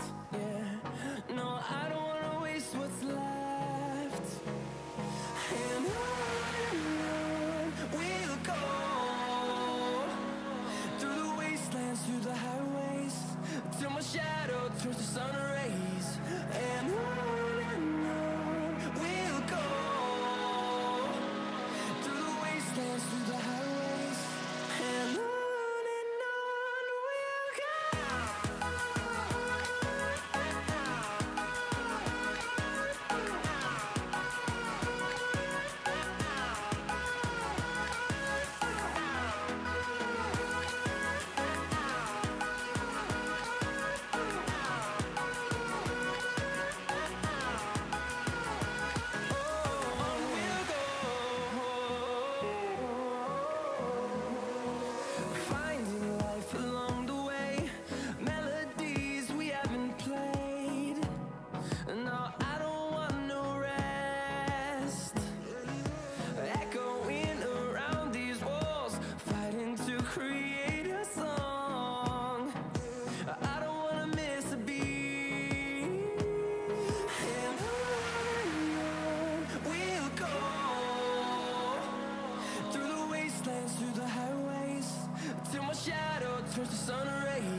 into the night. I raise my hand to the fire, but it's no use, 'cause you can't stop it from shining through. It's true, baby, let the light shine through. If you believe it's true, baby, won't you let the light shine through for you, for you, for you, for you, won't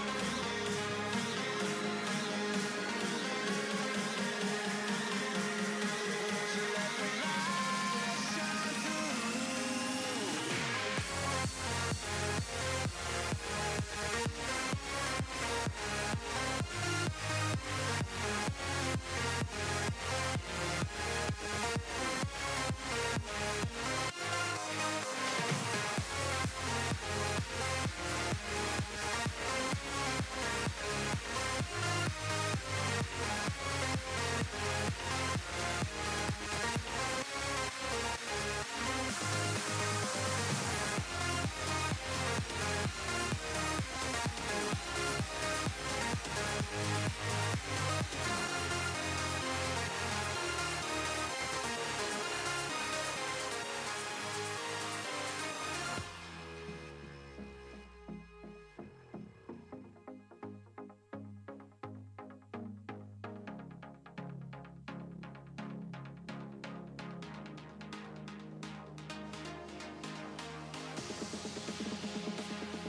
In the sky, gazing far into the night. I raise my hand to the fire, but it's no use, 'cause you can't stop it from shining through.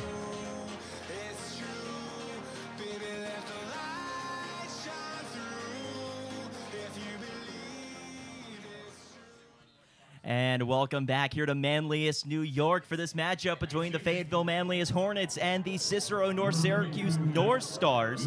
Your score 21-14 in favor of the North Stars at the halfway mark, and we're about a minute and a half away from resuming this game and heading into the third quarter. And Steve, you've got the stats. Who's looking bright on both sides of the ball so far? Well, Owen Newman, despite having one interception and a couple of passes that were a little bit off right there, 4 for 7 was for 63 yards, 2 touchdowns. So from a Fayetteville-Manlius passing offense that really has been under the radar, underutilized, he's really done well in stepping up in the absence of that running game, which is usually so potent and so attack-oriented. Well, of course, we have to note that Fayetteville-Manlius has lost a number of their running backs so far today. Mitchell Seabury didn't start the game, and then Zach Page went down with an injury. So, Steven, you think we're going to see more of Owen Newman throwing the ball? I think you have to. I mean, Zach Page, before he was hurt, was 27 yards, and he fumbled the ball on the play in which he was injured. Trevor Fallon, 2 yards. Those are two guys that, you know, we're looking to step up pretty heavily in this game right here. Just been unable to.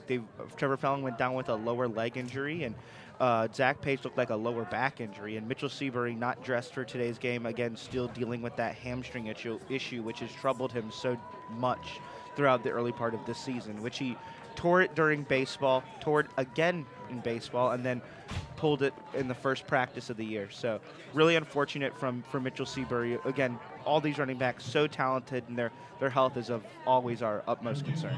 And Steve, you're a former O-lineman. How have the O-lines looked for both of these teams so far today? Well, you've seen a couple of issues. You know, CNS's O-line for the most part has been pretty strong, being able to keep Connor Hayes in the pocket when he does run the ball. But, you know, you've had a couple slip-ups. On the other hand, Fayetteville-Manlius is running O-line when they're running the ball, just not looking as strong as it used to, and maybe that has been mostly overshadowed by the talent of Fayetteville-Manlius' running backs.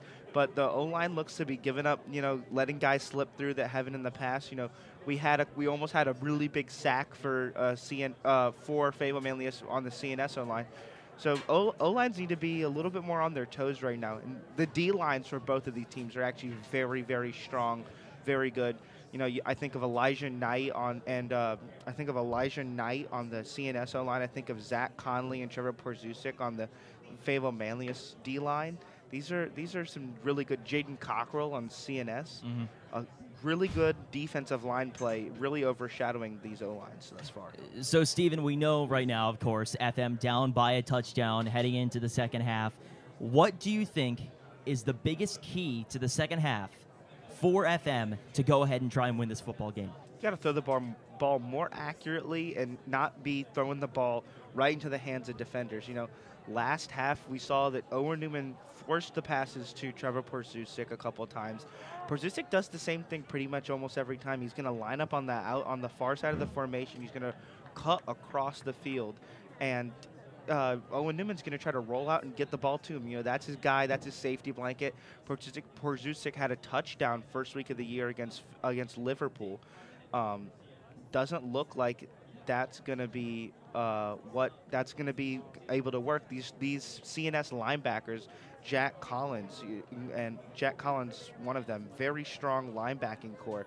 You're going to have to go deep maybe to Jack Hanna more often. And so we can see the CNS North Stars getting their stretches in on the far side of the field.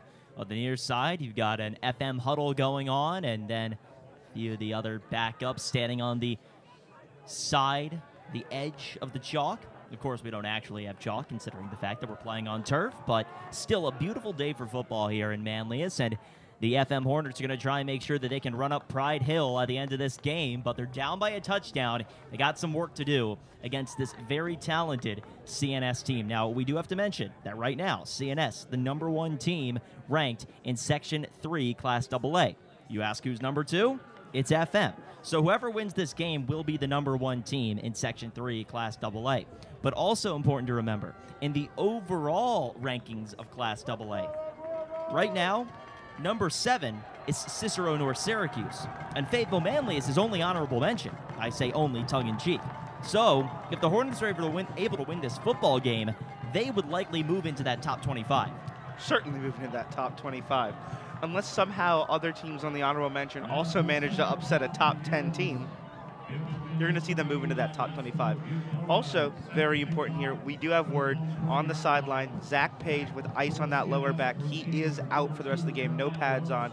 And Trevor Fallon, number 4, the running back safety, is in street clothes on the sideline in crutches. You're not going to see either of them getting a carry the rest of this game. So we're getting set for kickoff. CNS will receive to begin the second half. Back deep to return is Jeremiah Willis. And here comes the kick. It is up and away, or rather just rolling on the ground on a squib kick. Fielded at the 30, brought across the 40, and down to the 45-yard line was Drew Bristow on the return. Returned by CNS number 26. Deron Barron, actually. All right, yes, Deron Brown. Deron Brown, yes, indeed. So we thought it was number 25. It's actually number 26. Well, Deron Brown, the number 26, actually their leading rusher, 42 carries for 245 yards, but he's their third-string running back because CNS has had to put in their backup so often this year. But I don't think that's going to happen today, Julian. This is a tight ball game. I don't think so either. So first down and 10 from their own 46-yard line, 4 wide, 2 to each side. In the gun, it's Connor Hayes. Hayes fires to the far sideline. It's completed out to number 11, Nate Geloff, and Geloff is close to the first down marker. He may have it on a gain of about 9 or 10 yards. Let's see where they spot it. Well, the big thing for the CNS passing game right here is the absence of Shiro Broadwater. He's on the field. He's been playing at almost every snap.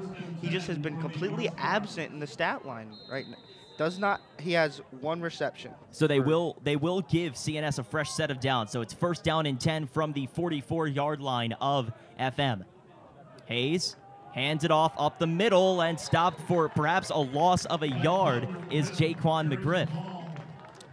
Big play right there from number 87, Trevor Porzusic, getting in the backfield, stopping Jaquan McGriff for a tackle for loss.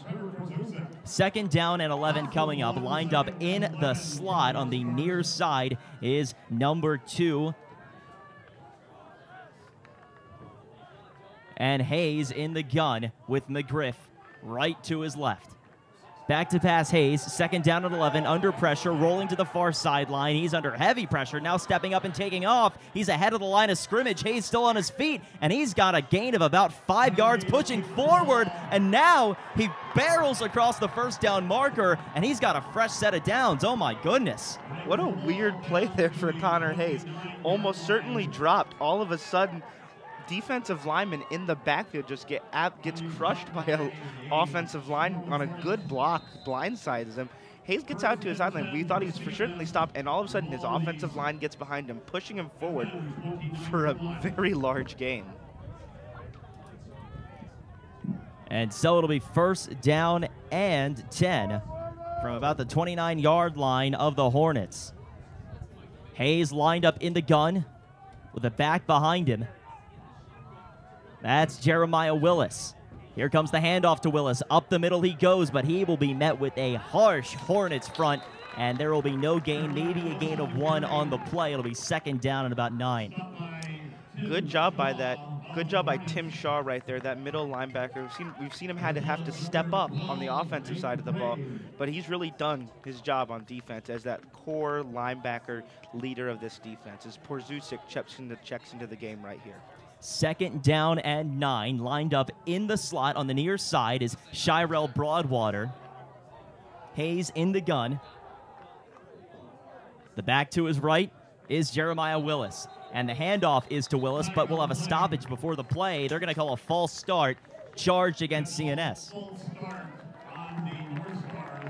This is another penalty right here. You really don't want to have second and 14, 2nd and 15 right here. Another tough position here for CNS. Penalties that don't need to happen are causing them to not be in the position where they thought they would. And usually they're blowing teams out by halftime. At this point in the game, this is a close game, and I should be startled if I'm CNS. And so it'll be 2nd down and 15 with 9:18 to go in the 3rd quarter. 2 wide to the near side, 1 to the far side. Hayes in the gun with a back to his right.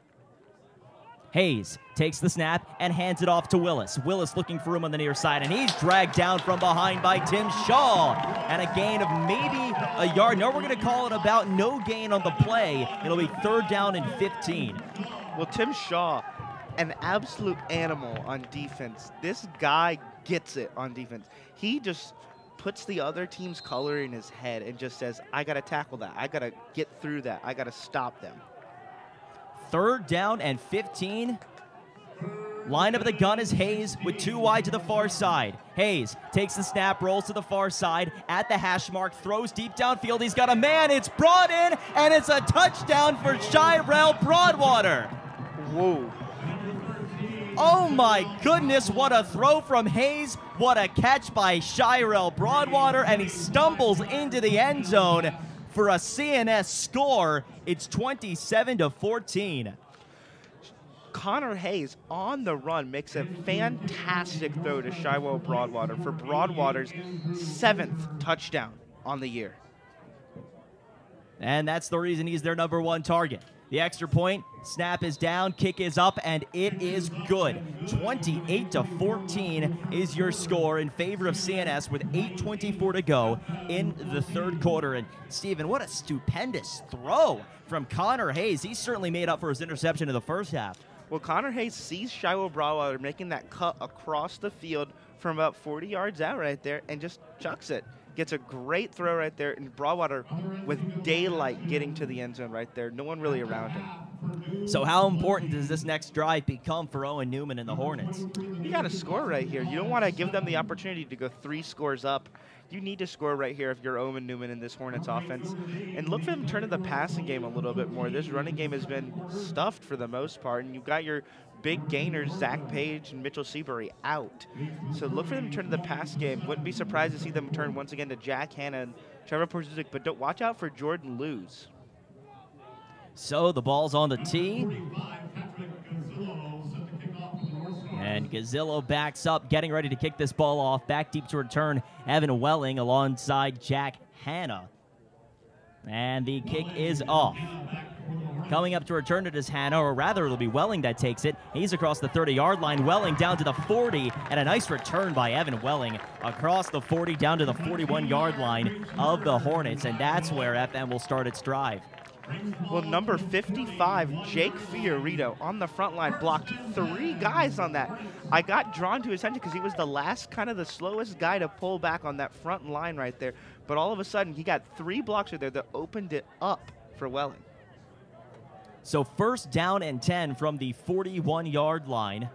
That's where FM will set up shop on their own 41. Newman under center with 2 backs behind him. He's going to hand this ball off. Looking for room on the near side is Ethan Page, but he doesn't have much. Maybe a gain of 2 on the play. Second down and 8. Ethan Page kind of stepping up in his older brother's shoes right here as Justin Brooks checks out for Trevor Porzusik. So Newman gets the play call from Coach Mensch. Goes back into the huddle. He breaks the huddle and now goes under center. 1 wide to the far side, heavy back set. Page in motion. They're going to, they're trying to hand it off to Page, but now we're going to have a false start or maybe offsides, and they're going to call it offsides against CNS. Look at that. CNS defense has really not done a good job of taking care of their own, the things they can take care of, not having dumb penalties, pre-snap penalties. They just take plays out of commission. It sure did look like the Hornets line moved, but now we know that it was because of a CNS defensive lineman flinching. So it's second down and 4. Newman under center. Handoff goes to Tim Shaw. Shaw powering his way across midfield into CNS territory. He's got the first down to the 48-yard line of the North Stars. Tim Shaw just kept his legs moving and able to power his way through for a first down. An absolute animal right there. 7:24 to go in the third quarter. 28-14 is your score in favor of the North Stars. But FM is driving here into North Star territory. Line up at the 48-yard line. First down and 10. Newman in the gun. Welling in motion. They're going to hand it off to Welling. Welling trying to find the edge at the 50-yard line. Welling stays on his feet and is flipped over for a gain of about 2. But a hard hit there by the CNS defender. Welling had a hard time getting vertical on that play. He went across the entirety of the field right there, going through every lineman, trying to find a hole. Couldn't find it. Only gained about 2 yards right there. So they'll officially call it a 1-yard gain. Second down and 9 from the 47 coming up with 6:42 to go in the third quarter. FM down by 2 touchdowns. Newman under center, Welling in motion. And now Newman's going to go back to pass on play action. Fires on the run. It's brought in by Porzusik. And he gets about halfway to go for the first down. It'll be a gain of 5 yards. So third down and 5 coming up. Third down and 5. Look for, again, that safety blanket. Trevor Porzusik running across the field as Owen Newman rolled out to his right and saw his guy right there, all 6'4" of Trevor Porzusik. So third down and 5 from the 42-yard line is the situation here for the Hornets. Newman under center, and he's going to hand it off up the middle. Breaking free is Tim Shaw. Shaw's got the first down and more. A great run and burst of energy for Tim Shaw. He gets the first down and more and brings the Hornets deeper into North Star territory. Tim Shaw had his legs churning right there. He was ready to run through anything in his path to get through there for the first down. So they'll line up at the 33-yard line of CNS. FM continues the drive. Newman under center, 2 backs behind him. And here comes the handoff once again to Shaw, and Shaw breaking free again. Shaw with a gain of about 8 yards this time on the run. It'll be second down and short. Tim Shaw, the defensive standout, the fullback who gets 1 or 2 carries a game, has been the main guy for this running offense of the Fayetteville-Manlius Hornets thus far. So Porzusik checks out here. So likely to see a run on this play. Well, we don't want to assume anything. Newman brings the play call, and now Porzusik checks back in. So just fooling with us up here in the booth. 5:12 to go in the third quarter. Line up at the near side is the wide receivers, Braden Florchick. Owen Newman hands it off again to Tim Shaw, and Shaw powering his way for a gain of what looks to be about 2 yards, 3 yards perhaps, but regardless, it'll be enough for the first down, so they'll move the chains. First down and 10. Tim Shaw, 3 first downs so far on this drive. Big guy right there. Talk about stepping up, Steven. First down and 10 from the 22-yard line of the North Stars. 4:50 to go in the third quarter. Newman under center, 2 backs behind him. Here comes the handoff. This time it's to Page, and Page, Ethan Page, in fact, goes forward for a gain of maybe a yard, but let's see what they call it. It's either a yard or no gain on the play. Oh, they're going to call it no gain, so it'll be 2nd down and 10. Once again from the 22. Braden Florzik, the special teamer, getting a lot of reps on this drive over at wide receiver thus far. And now we have a timeout called on the field. Looks like we have an injured player for the North Stars. That's going to be number 8, Jack Collins. So the training staff will attend to him with 4:28 to go in the third quarter of play. Well, Jack Collins, a big force on CNS's defense. 20 tackles on the year and a sack. So if he were to be out, this would be a huge loss for the struggling North Star defense thus far. I'd like to take this moment to remind you that we will bring Skinny Atlas Bishop Ludden to you live at 4:00 p.m. And then Jamesville DeWitt versus Indian River coming up at 6 p.m. All that on cnystream.com on the streams page.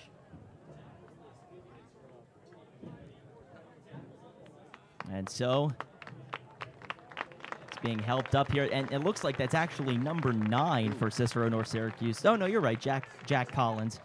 Steven, I think you said 8 and said Jack Collins. Yeah. So there you go, worked out. Got 50%. I'll take the coin flip of who it was right there. You were wrong and right at the same time. So kudos to you. That takes some serious skill that I oftentimes don't have. Story of my life right there. Wrong and right. 2nd down and 10 from the 22-yard line is where the Hornets stand right now. Driving deep into CNS territory. Owen Newman under center. 2 backs behind him. He's back to pass on play action. Steps up. Newman throws, and it's below Porzusik. Incomplete. So it'll be 3rd down and 10 coming up here with 4:11 to go in the third quarter. Well, Newman threw the ball short right there, but he was looking to get rid of it because if it weren't for the right guard, number 77, Austin Schefter, he would have certainly been sacked in the backfield right there because number 5, Josh Lawrence, was right there, licking his chops, ready to sack Owen Newman in that backfield. Austin Schefter, out of nowhere, gets a crucial block to keep them incomplete. Newman under center, hands it off to Tim Shaw. Shaw breaking tackles. He's got the first down, and Shaw with a huge gain of 13 yards on the run, and Shaw has put the Hornets on his back. It's a 1st down for FM. Tim Shaw just absolutely just tearing it up here on offense. This is a guy, once again, he's the lifeblood of that Fayetteville-Manlius defense, but right now, he's their pulse on offense. 1st down and 10. Newman hands it off again to Shaw, and Shaw this time will dive forward for a gain of 5 yards down to the 5-yard line. It's 2nd down and goal. Looks like they'll spot it the 6, closer to the 6-yard line. So 2nd down and goal from the 6-yard line. Shaw checks out of the game, but Jack Nucerino in. Nucerino broke free for a 47-yard touchdown against CBA 2 weeks ago. A huge series here for the Hornets. Newman under center with Jack Nucerino behind him. Welling in motion, and back to pass is Newman, rolling to the near side. Newman looking, he's going to take off himself. Newman looking for the corner, but he cannot get to it. He'll be out of bounds, close to the 3-yard line, so it'll be 3rd down and goal from the 3. Great coverage there by the North Star defense, locking up Porzusik and Jack Hanna in the end zone. Newman had no choice but to run the ball, and then they had him right there trapped, able to make sure he's not getting in there for 6. 28-14 North Stars. 3rd down and goal. Newman hands it off. Tim Shaw plowing forward, and Shaw is close, waiting for official word. He's very, very close. No word yet. They're going to call him short right at the 1-yard line. It's very close. It's not going to be. Maybe the officials should be pulling out the note card to look for the distance on this one there, Julian. 4th down and goal from inside the 1. 2:43 to go in the third quarter. Newman lined up under center. He takes the snap, plows forward himself. Owen Newman to the goal line, and they may have stopped him, waiting for official word, and he was stopped short. Perhaps he even lost the football. Regardless, it will be CNS ball at the 1-yard line. Wow. The Fayetteville-Manlius driving the distance of the field, getting right there almost twice, and then just not being able to get it by a few inches. It was a great drive the whole way, and then just not able to punch it in. So it'll be first down and 10. North Stars up by 2 touchdowns with 2:31 to go in the third quarter.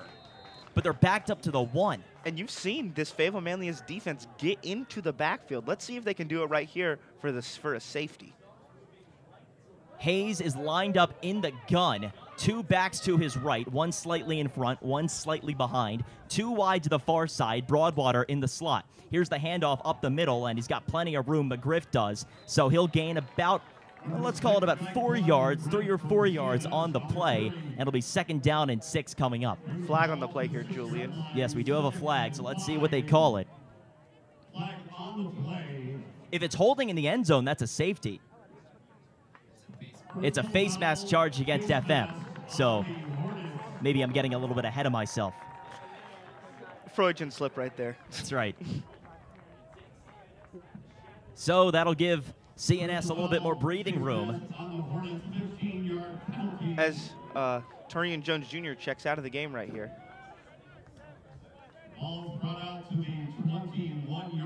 So the North Stars will now set up at the 21-yard line with 2:20 to go in the third quarter, up by 2 touchdowns.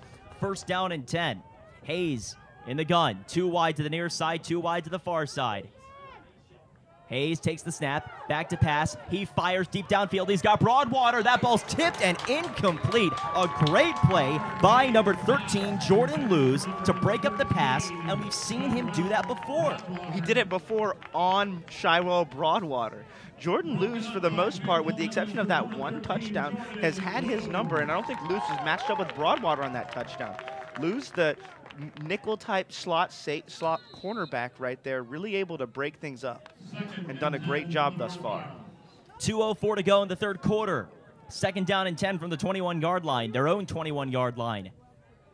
North Stars with a 4-wide set, 2 to each side, man in motion before the play. They're going to move Broadwater over to the left, and so they're going to hand it off up the middle to McGriff, and McGriff will bring it up for a gain of roughly 11 yards, so we'll have the first down as he spins forward, and that'll be a fresh set for CNS at the 32. Well, Shiloh Broadwater bringing the side of the formation, you know, turning that strong side into a weak side and able to allow for McGriff to get over through for a large gain, getting the first down. First down and 10 from the 32-yard line. 1:45 to go in the third quarter.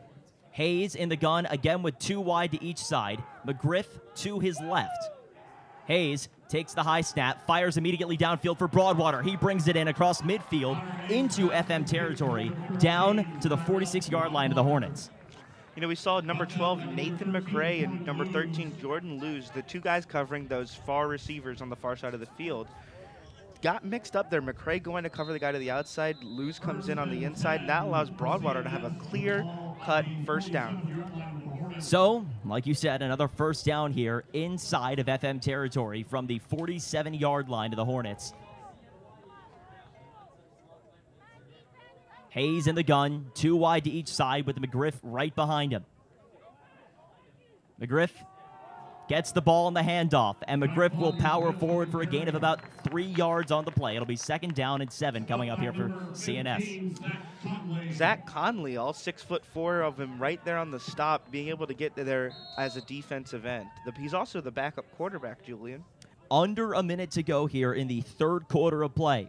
28-14, CNS is your score. Hayes calls out the play. 2 wide to each side, and Hayes stays back at the gun with McGriff to his right.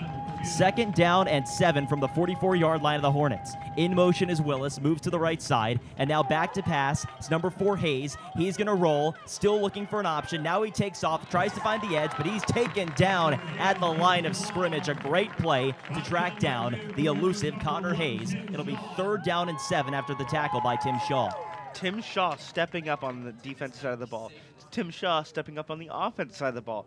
You think we're going to hear the name Tim Shaw called a lot in the next fourth quarter? I think so, as we're winding the final moments of the 3rd quarter here. 2-1, and now we have triple zeros on the clock. So we head to the final quarter of play. FM, they got to make something happen, Steven. They're down by 2 touchdowns. A huge 3rd down and 7 coming up here for CNS. Well, first you got to make this stop. You know, offense is great, but when you're on defense, you got to be thinking about defense. And this 3rd down stop will be absolutely huge if they're able to do it.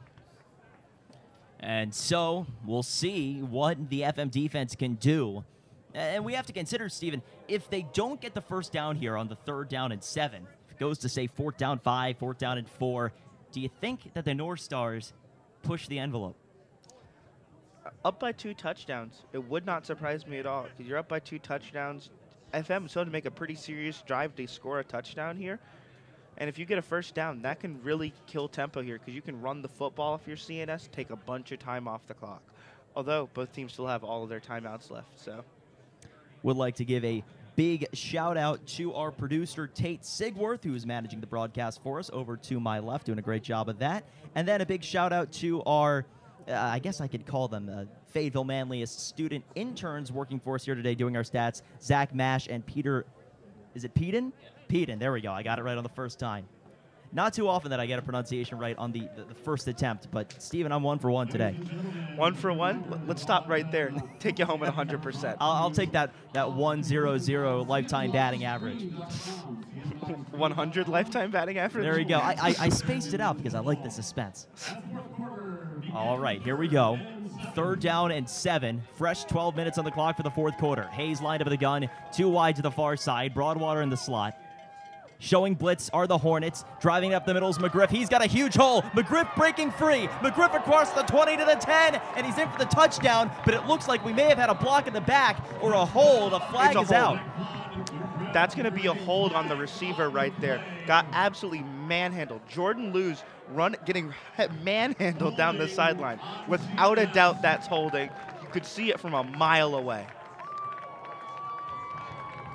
And it is indeed holding on Cicero-North Syracuse. It's going to be on Drew Bristow, the H lined up to the outside. So we'll see what exactly they call, where they spot it. Of course, that negates the touchdown. Goes without saying. The question is, where did the hold happen? Hold happened right around the 40-yard line, which is where they're putting it. Resulted in a 1st and 10. So let's see if they're going to call it a 1st down for CNS here, despite the hold. It'll just negate the touchdown. It was a hold by the receiver going downfield, so right. Not as bad as a hold from the offensive line, which would have negated the play entirely. Still getting a 1st down. So 1st down and 10 from the, let's call it the 39-yard line of the Hornets. That's where CNS is right now. Hayes in the gun. 2 wide to the far side, 1 to the near side. That's Bristow lined up on the near sideline. 2 backs to the backfield. Hayes takes the snap, play action, fires, completes it to number 11, Nate Geloff, and Geloff with a 1st down and more, taken down just short of the 20-yard line. Geloff, as of now, the team's leading receiver in receptions, came into the game tied with Shyball Broadwater, but Geloff getting his share of receptions right here, and Broadwater only really being used for those big gains. FM needs to make a stop here, down by 2 touchdowns, 11:15 to go in the 4th quarter. 3 wide. Excuse me, Steven, go ahead. Nate McCray matched up on Broadwater right there in the slot. Hayes lined up at the gun once again. 2 backs to his left, 1 slightly in front. Broadwater in motion, now moves to the far side, and now here's the handoff. Looking for him is McGriff, or rather, that's Willis. Willis dragged down with a gain of 6 yards. Jack Nucerino grabbing him by the arm and just yanking that and getting him in there, dragging him right there for a pretty big for a pretty big stop right there, because had he gone through, that could have been 6. They'll officially call it a gain of about 4 or 5. So 2nd down and about 5 yards to go.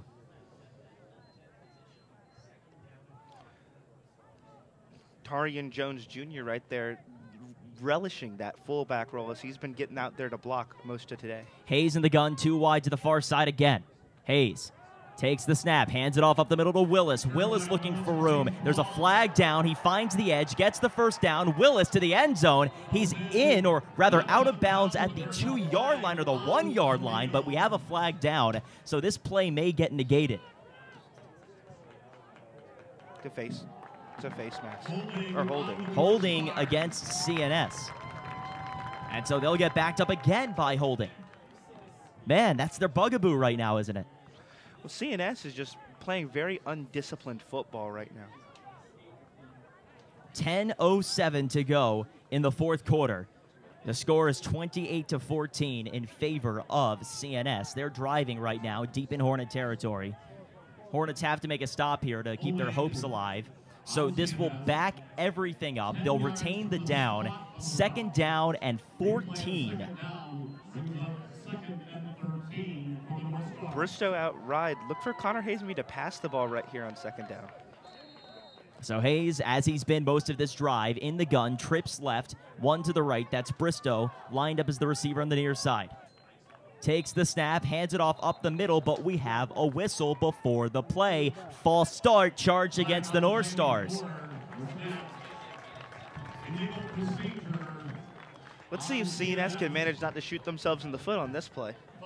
So 2nd down coming up once again. Feels like it's been 2nd down forever. 2nd down and 18 for the North Stars. And perhaps that wasn't a false start necessarily, but rather an example of a receiver perhaps in motion or running towards the line, illegal procedure. But they did give, of course, that false start illegal procedure signal. So regardless, a 5-yard penalty. Trips left. Hayes in the gun, back to pass, pumps to the screen, and now fires deep downfield. He's got a man there, and it's tipped by a leaping safety, incomplete, nearly to Bristow, who was open in the end zone. Well, the ball nevertheless hit Bristow in the hands. It was tipped. It changed the ball's trajectory, which is huge right there, but it still hit Bristow's right in the hands and still unable to bring it in for the 6. My, oh my. 9:57 to go in this 4th quarter of play. 3rd down and 18 for the North Stars from the 30-yard line of the Hornets. Trips left, Hayes in the gun. The running back in the backfield is Jaquan McGriff. Hayes awaiting the snap, 3rd down and 18. He takes the snap, fires to the far sideline. It's brought in by Geloff. He'll be dragged down from behind with a gain of only about 4 or 5 yards. So it'll be 4th down and long for CNS. And Steven, what do you do? Well, I don't know Connor Hayes' range as a kicker, because if he's got a long leg and is able to put the ball into the uprights, but it looks like they're going for it here nevertheless. Huge play. 4th down and 14 from the 26-yard line of the Hornets. CNS trying to put the dagger into this one, or at least continue their road towards the dagger. Man in motion, Hayes in the gun. Back to pass, rolls, fires on a screen. It's completed, looking for room, cutting up field, and close to the 1st down markers, McGriff, but he's not going to get there. He'll be 3 yards short. It'll be a turnover on downs. FM will take it the other way. FM's got a long drive right here trying to get the ball to score as Justin Brooks, the majority blocking tight end. As there's... Yep, they're going to turn the ball over right here, and look for Fayetteville-Manlius try to come out here guns a-blazing. Somehow get the ball down the field quickly. Down 2 scores, 9 minutes left on the clock. So, like you said, 9:07 left to go in the 4th quarter. 28-14 in favor of the North Stars. That's your score right now. But Owen Newman and these Fayetteville-Manlius Hornets are trying to change that. Line up at the 26-yard line, their own 26-yard line. 1st down and 10. Newman will go under center with a back behind him. That's Jack Nucerino. Page in motion. Here's the handoff to Nucerino, and Nucerino will be taken down to the backfield for a loss of 3 yards. 2nd down and 13 coming up. Well, personnel-wise, you kind of could tell that was going to be a run right there. You didn't have any of their key receivers as Justin Brooks, the tight end, comes off the field for Jack Hanna, a downfield threat. There's a touchdown today. 2nd down and 13. Backed up to their own 14-yard line. Newman in the gun, takes the snap under pressure, and he nearly loses the ball, then escapes, fires downfield. It's over the head of Jack Hanna and incomplete. So it'll be 3rd down and 13. Despite the fact that Owen Newman threw the ball over the head of Jack Hanna right there, he was able to escape the sack. There were 3 North Stars in the backfield. So 3rd down and about 12 or 13 yards to go for the 1st down. The Hornets in need of a big play. They're backed up to their own 15-yard line, down by 2 touchdowns with 8:33 to go in the 4th quarter. Against the number 1 team in Section AA, or Section 3, Class AA. Newman lined up at the gun, 4 wide out. Takes the snap, rolls to the near hash mark, looking for an option. He's under pressure. He's going to take it himself across the 25 to the 30, and he'll stretch it across the 35. He's got the 1st down, and Newman keeps it going. It's a fresh set of downs for the Hornets. How about Owen Newman using his legs to stretch that out for a 1st down? Something out of nothing right there. All receivers downfield were covered. What does he do? Rolls out to his left, gets around that tackle, and brings it for a 1st down. Big play by Owen Newman. 1st down and 10 from their own 33. Newman lines up in the gun.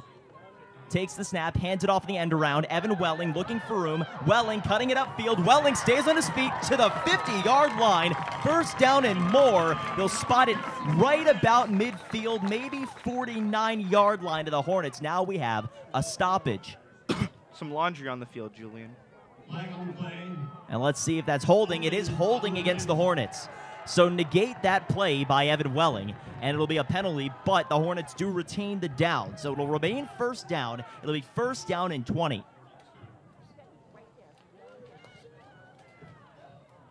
Number 59, Nate Tester comes into the game for 77, Austin Schefter.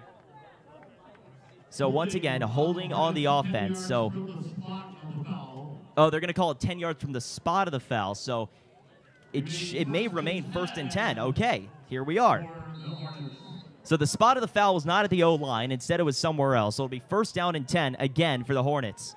New Sereno behind Owen Newman. Newman back to pass, fires, and it's intercepted on the quick pass. It's Geloff taking it back for a North Star touchdown. There was nobody in the region of Geloff on that return. Newman threw a slow, lazy pass towards Jack Hanna, and Geloff stepped in front of him, took it, and just ran it right back, and nobody even close.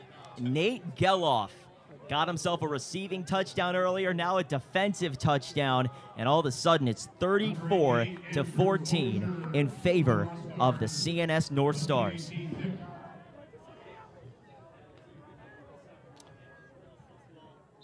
Osher looking to get this extra point for 35. So here comes the snap, the hold, the kick is up, and it sneaks by and is good. 35-14 with 8:01 left to go in the 4th quarter. And Steven, if you're Owen Newman, if you're Coach Mensch, what's the answer down by 3 touchdowns late? We're going to have to throw the football. Eight minutes left on the clock. You're going to have to throw the football downfield. But if you're Owen Newman, just put that last pass behind you. It happens. You throw a duck every once in a while.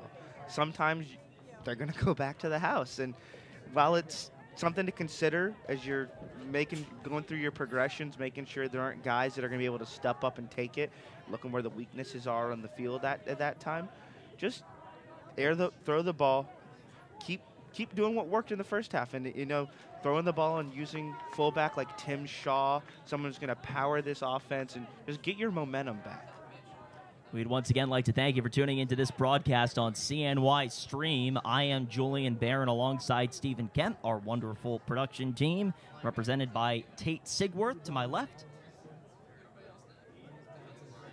And so CNS will line this ball off and kick it off in just a moment here. Back deep to return for the Hornets. Jack Hanna alongside Evan Welling. And here comes the kickoff. It is up. Coming in to get it is Evan Welling. He'll field it at about the 20-yard line. Welling looking for a big return, cuts it upfield to the 35-yard line, and that's where a gang of North Stars will take him down. As Owen Newman gets back to the field right now, you just got to calm down. You know, he is known to be cool, calm, collected. Let's see him take that attitude and march the ball downfield here. Try to make up some ground. Down by 20, down by 21. So, Steven, when you're talking about passing plays to call here, what do you think? Are you thinking verticals, posts? What's the way to go for Owen Newman? Well, those slant routes really haven't worked because he just threw an interception on a slant route. Just look for him to get to his safety blankets. First down and 10 from the gun. They're going to hand it off in the end around to Evan Welling, and Welling will go across the 40-yard line, and he'll be taken down with a gain of about 6 or 7 yards. So it'll be second down and about 4 to go for the first.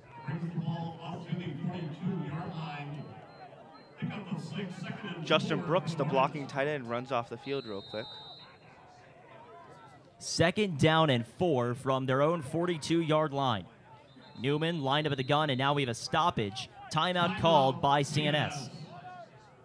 With 7:25 to go in the fourth quarter. CNS using their first timeout of the half so far, so they've got 2 left. Fayetteville-Manlius still has all 3. 7:25 left on the clock. And, Steven, this is just a really difficult situation for any football team to be in, of course, from the Hornets' perspective. And if you're Owen Newman, we know he's calm, cool, collected, and he's a smart guy, but do you have to start chucking it up, taking chances, let your receivers make plays? Are we there yet? You want to say yes. You want to say air the ball out, let your receivers make the plays, but you don't want to be throwing interceptions. You know, he's done 2 interceptions today. This is a really good CNS secondary. So maybe I don't try to stick with the run game a little bit. You know, it works every once in a while. You just need to find that good balance. They haven't been able to find a consistent balance. On a drive or 2 here and there, they've got a good balance, just unable to complete it. So second down and 4 from the 42-yard line of the Hornets. They break the huddle. Newman lined up in the gun with a man to his left. That's New Sereno. Newman takes the snap, rolls towards the far hash mark, steps up. He's under pressure. He's still on his feet, and he'll be taken down with a gain of 1 on the play. So it'll be third down and 3 from the 43. Third down and 3 right here, Julian. Tim Shaw checks into the game. Wonder if we'll see him get the ball as he's done so well for the most part. 7 minutes to go in the fourth quarter. Third down and 3 from the 43-yard line. Newman under center. He's going to hand it off. Tim Shaw looking for the first. He bulldozes his way for a fresh set of downs. Just barely getting it, or maybe not. They adjusted the spot. Initially, the referee was walking right at the marker, and then he moved a little bit closer inward. So they're going to change the spot. Initially, the referee, the line judge, said that he had it, and then he moved farther away from the marker. Is it going to be a fourth down? Oh, they're going to go confer this. Yeah, they'll talk about it. It was very close. There's no doubt about it. Supposedly, the referee that was on the field thought that it was short, but then the line judge initially had him get it. They're going to bring out the chains. That they will. Maybe the index card. Let's see what they've got. They stretch the chain out, and they are going to be just a hair short. Maybe the length of the nose of the football. Wow. Fourth down and the shortest short that has ever shorted.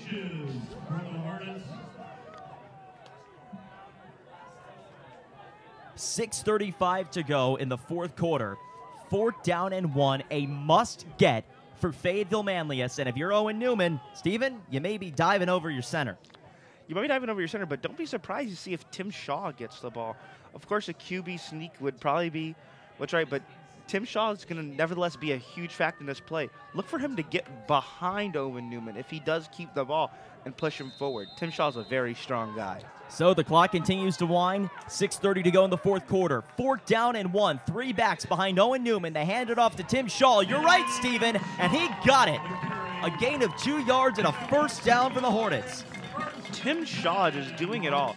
When there's no Zach Page, when there's no Trevor Fallon, when there's no Mitchell Seabay, look for Tim Shaw just to do everything himself. That's the kind of guy he is. A great run from Shaw. And now, with 6:15 to go in the fourth quarter, Owen Newman lines up under center, first down and 10 from their own 48-yard line. Newman back to pass on play action. Steps up, fires deep. He's got Jack Hanna. He brings it in. Jack Hanna to the 10, the 5. Touchdown, Fayetteville-Manlius. A superb throw from quarterback Owen Newman to Jack Hanna, who turned on the afterburners and raced in for 6. Jack Hanna on that crossing route just finds a way to break free of his man. I think Hassan Bridges-Baya was covering him right there, and just absolutely breaks free right there, able to get through for 6, and man, does he have some afterjets. What a throw from Owen Newman. And now here comes the extra point from John Ignazik. He puts it up. It is good. 35-21 with 6 minutes to go in the fourth quarter. And Steven, the Hornets have life. They do have life. There's a pulse. It's a little bit slower, but it's there. It's there, Julian. It sure is there.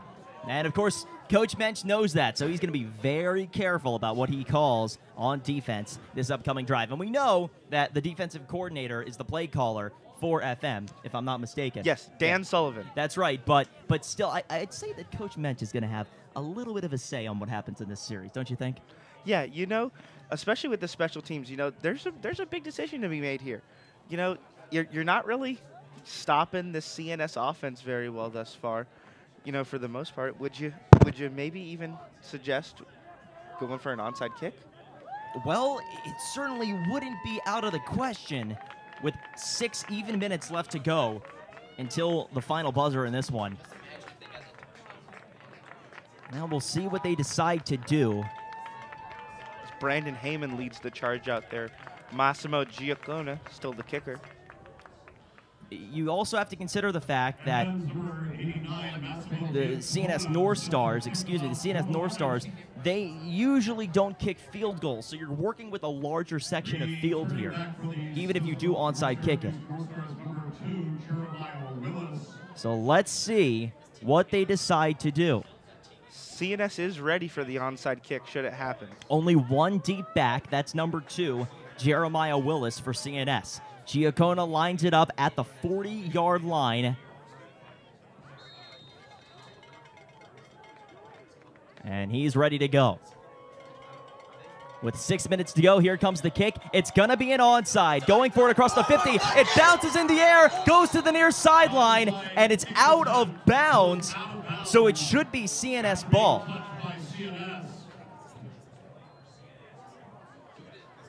Massimo Giaccona upset. It was so close. It went off of a North Star and almost was recovered by one of the Hornets.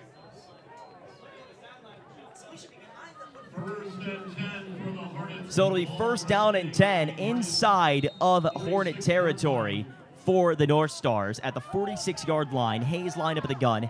Broadwater is the slot receiver on the far side. Bristow on the near side. Hayes takes the snap, hands it off. McGriff looking for room. He's in the backfield, runs into his own lineman, being dragged from behind. There's a flag out on the play. Could be a horse collar or a face mask, something like that. We'll see what they call it. That would have been a 5-yard gain if it stands.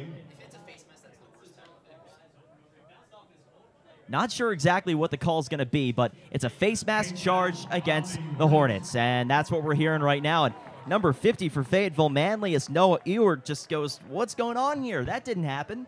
Zach Conley, the defensive end, is astonished. Man, oh man. So it'll be a fresh set of downs for CNS. They'll move it up to about the 35-yard line.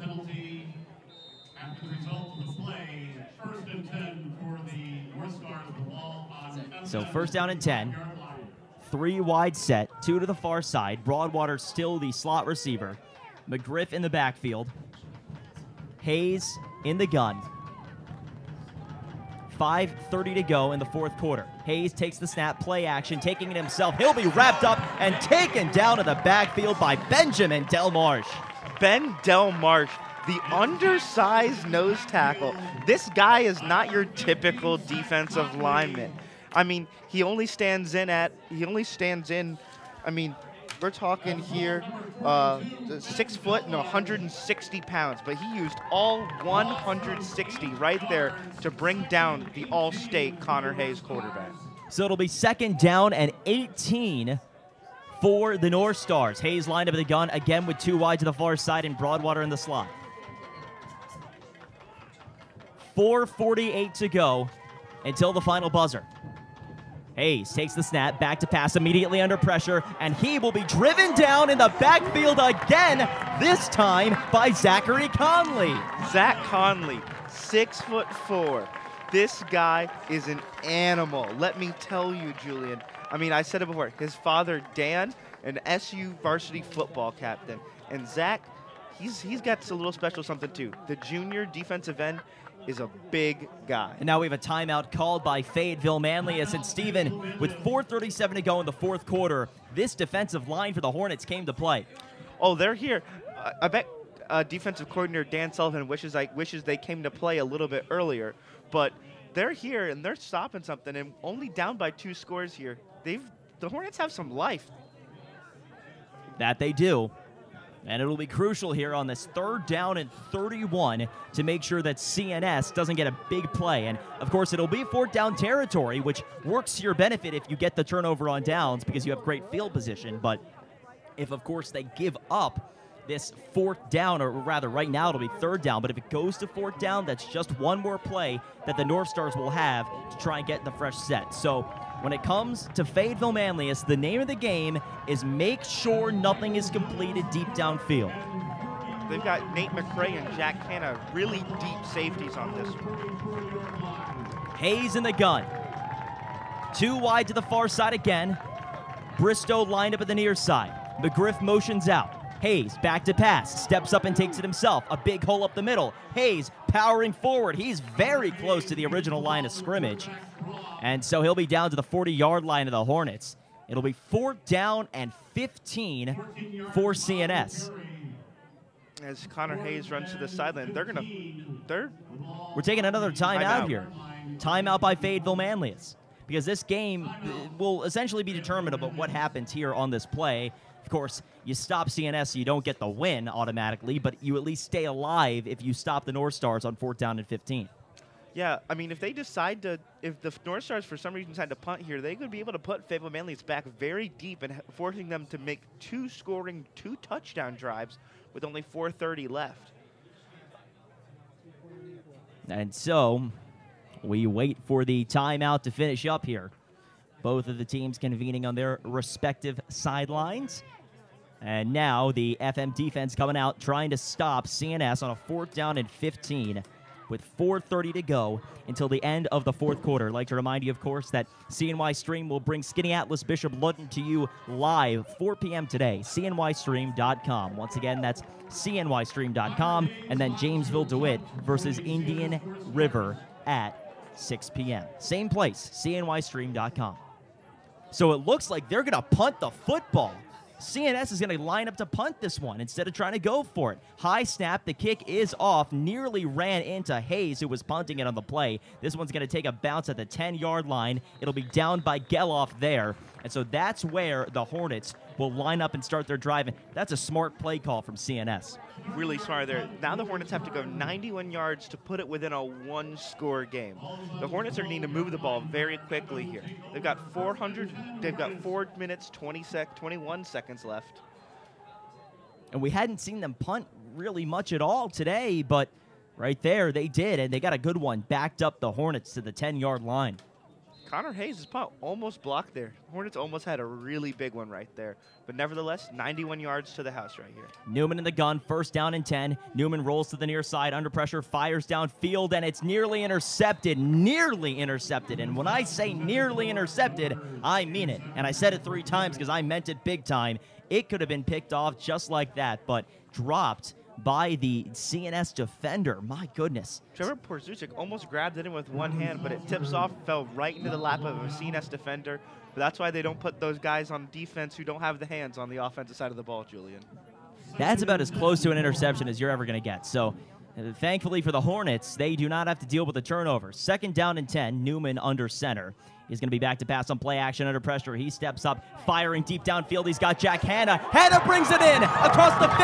Jack Hanna, it's a foot race. He'll be taken down to the 30 of CNS. Oh, my goodness. That's defensive pass interference there, too, but Jack Hanna manages to find the way to pull that ball in. What a catch. What a route from Jack Hanna. Jack Hanna doing a great job of getting that ball in the pass from Owen Newman and then turning up the speed to cross the 50-yard line and take it down to the 30. And Jack Hanna was run down by that track athlete, number 6. Number 6. Jaquan McGriff. Jaquan McGriff just manages to track him down. Or, no pun intended. Number 2, Jeremiah Willis, the Gatorade Track Athlete of the Year for the state of New York. There you go. 1st down and 10 for the Hornets from the 28-yard line of CNS. Under center is Owen Newman. He's back to pass on play action again, rolling to the near hash mark, stepping up. He's going to take it himself, now looking for an option, fires downfield and throws it away incomplete. 2nd down and 10 with 3:50 to go in the 4th quarter. Well, the North Stars had all their bases covered right there. Jack Hanna, the guy who just got that big game, double teamed as Jordan Lewis checks into the game right here. No Trevor Porzusic on the field right there. He was covered pretty deeply as well. So 3:50 to go until the end of the 4th quarter, and could very well be the end of this game. 2nd down and 10 for the Hornets from the 28-yard line of the North Stars. 35-21 your score in favor of Cicero-North Syracuse. Newman lines up in the gun with a wide receiver, split out wide to the far side. Newman back to pass, stepping up under pressure, and he will be dragged down from behind in the backfield. A big sack. It'll be 3rd down and 17. Number 51, Elijah Knight there on the stop. Elijah Knight, that defensive end, was able to corral that tackle into pushing him a little bit too far inside and took that leverage, pulls him in, able to get a big sack right there. So officially 3rd down and 18 from the 36-yard line. Newman under center. He'll go back to pass on play action again, rolling to the far side. With time, now under pressure, fires on the run. It's incomplete. He was looking for Trevor Porzusic, and he was asking for a flag momentarily, but no can do for Porzusic. So it'll be 4th down and 18. And Steve, it all comes down to this. You got to go for it right here. Hopefully you've got all your X's and O's already lined up. You know where you want to get the football. You've got the guys you know are your big targets. Jordan Lewis, Jack Hanna, Trevor Porzusic. 18 yards for a 1st down here. You're going to need that. Do you think about using the trickery here, maybe a hook and ladder? Well, here we go. We're going to find out. Owen Newman in the gun, 4 wide, split 2 to each side. Newman back to pass, fires deep downfield. Hanna goes up for it, tipped in the air, and it's incomplete. And they turn it over on downs. Well, that was a good drive. I mean, they did all they could. You know, they're not a passing offense. This is a primarily running the football team, just not able to really put enough together right there. Owen Newman talking to his coach, talking to Coach Mensch right now, looking at where his routes were going. He went through his progressions, thought Jack Hanna was the best chance, and Jack Hanna ultimately not able to come with the football, not maybe the correct route to choose right there. So, with 3:04 to go until the end of this football game, it's 35-21 North Stars. They have the ball, 1st down and 10 on their own 36-yard line. Hayes in the gun, 2 wide to the near side, 1 to the far side, a back behind him. Hayes hands it off to McGriff. McGriff looking for room on the far side. He's speeding downfield. McGriff is touched at the 50-yard line, almost dragged down. He's got the 1st down and more. McGriff across the 40 of the Hornets, and he'll be taken down to the 35. Wow, Jaquan McGriff. I mean, you needed to stop him right there in order to keep this game going, and Jaquan McGriff just kept those wheels going. Jeez. Jaquan McGriff doing what he does best, powering his way, buying extra yardage, using the strength and the speed, and a great example right there. So it'll be first down and 10 North Stars on the Hornets' 35-yard line. 2:38 to go in this football game. Reminder, no 2-minute warning in high school football. Hayes lined up in the pistol. Takes the snap, hands it off again to McGriff. McGriff finding room again. First down and more. McGriff breaking free down the far sideline, and he's out of bounds, close to the 5-yard line. That's where they're going to call it. So Jaquan McGriff carrying the North Stars, and with 2:19 to go in this game, they'll line up first and goal from the 5. Well, Jaquan McGriff, just absolutely stunning performance thus far. I mean, he's been running all over the Fayetteville-Manlius defense. So first down and goal from the 5-yard line. 2:15 to go in this game.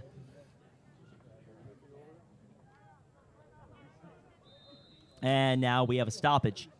Timeout called by Fayetteville-Manlius. Well, Jaquan McGriff, 142 yards thus far. Big day for the running back. And really unfortunate for the Hornets, especially because for a moment there it looked like they had all the momentum, but the CNS defense, they made a big impact on that sack of Owen Newman and then ultimately stopping the Hornets and getting the turnover on down, Stephen. Well, the CNS defense struggled at points in this game, not able to really contain Owen Newman in this FM offense. They certainly benefited from not having to deal with Zach Page or Mitchell Seabury, their two best running backs, having to completely change the point of emphasis on that Fayetteville-Manlius offense. But nevertheless, they pursued, they got to the quarterback, they covered their receivers, and when it mattered, they broke up the passes and made sure that this Fayetteville-Manlius Hornets offense wasn't able to put this game for deep contention. And so we'll get back to the action here. First down and goal from the 5. CNS lines up in the, looks like the pistol, offset pistol almost. Hayes takes the snap, hands it off. McGriff looking for the end zone, powering forward, and he will be stopped short at about the 2 or 3 yard line. Under 2 minutes to go here in this game. And CNS will move to 4-0 on the year. Fayetteville-Manlius will fall to 3-1, incurring their first loss. Mass confusion there over on the Fayetteville-Manlius defense side. It's a bunch of guys running off the field rapidly. Ben Delmarsh, one of them.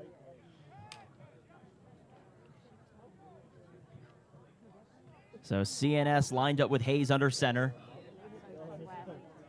Second down and goal from the 2. Hayes fumbles the snap. Diving for it are a bunch of Hornets, and let's see what happens here. It looks like Hayes fell on it. It'll stay with CNS. Third and goal for the North Stars here. You got to think, just trying to keep the clock running here, run this game out. Fayetteville-Manlius has done a great job at keeping them close. No team has put them this close thus far this season. That's true. Third down and goal from the 3. Hayes hands it off up the middle. Looking for room is McGriff. He will be stopped short. About a yard short of the goal line, so it'll be 4th down and short. Now with 40 seconds left to go, they'll have to run another play. Well, Nate McRae and Jordan Lewis, the two of them just stopped McGriff right there, leading to a 4th and goal. Let's see what CNS does here with up by 2 touchdowns and the clock rolling. Look, CNS does not have to snap the football here. Okay, now we know. It looks like the play clock is actually a second higher than the game clock. Didn't look like it was going to be that case, but that's going to be it for this football game. Your final score, 35-21 in favor of Cicero-North Syracuse. The North Stars move to 4-0.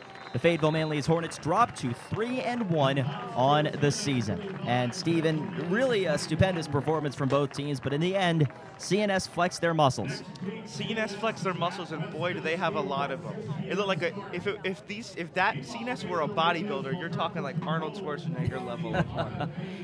But FM, you got to be proud of what they did today. They went down early. They did not have Mitchell Seabury, their guy, their go-to running back for a run-heavy offense. They lost Zach Page after only 27 yards, the guy who's replaced Seabury all season long. They lost Trevor Fallon, a guy who can plug and play and has come up big against other big-time teams in the past.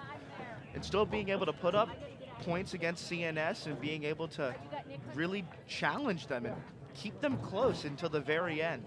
It certainly was a hard-fought game, and there was a glimmer of hope for the Hornets at the end, but this team led by Connor Hayes, the North Stars, they just took off, and they found their way to a 35-21 victory over Fayetteville-Manlius. We'd like to remind all you Hornets fans that next week we'll be right back here for the Hornets matchup with Rome Free Academy. Be sure to join us for that one on CNY Stream. And then, of course, later today, we'll bring you Skinny Atlas and Bishop Ludden live from Skinny Atlas, New York, on the other side of Syracuse. So be sure to tune in for that. And then Jamesville DeWitt versus Indian River coming up at 6 p.m. You can find all that right here on CNY Stream, cnystream.com, and follow us on Twitter at CNY Stream. I'm Julian Barron alongside Stephen Kemp.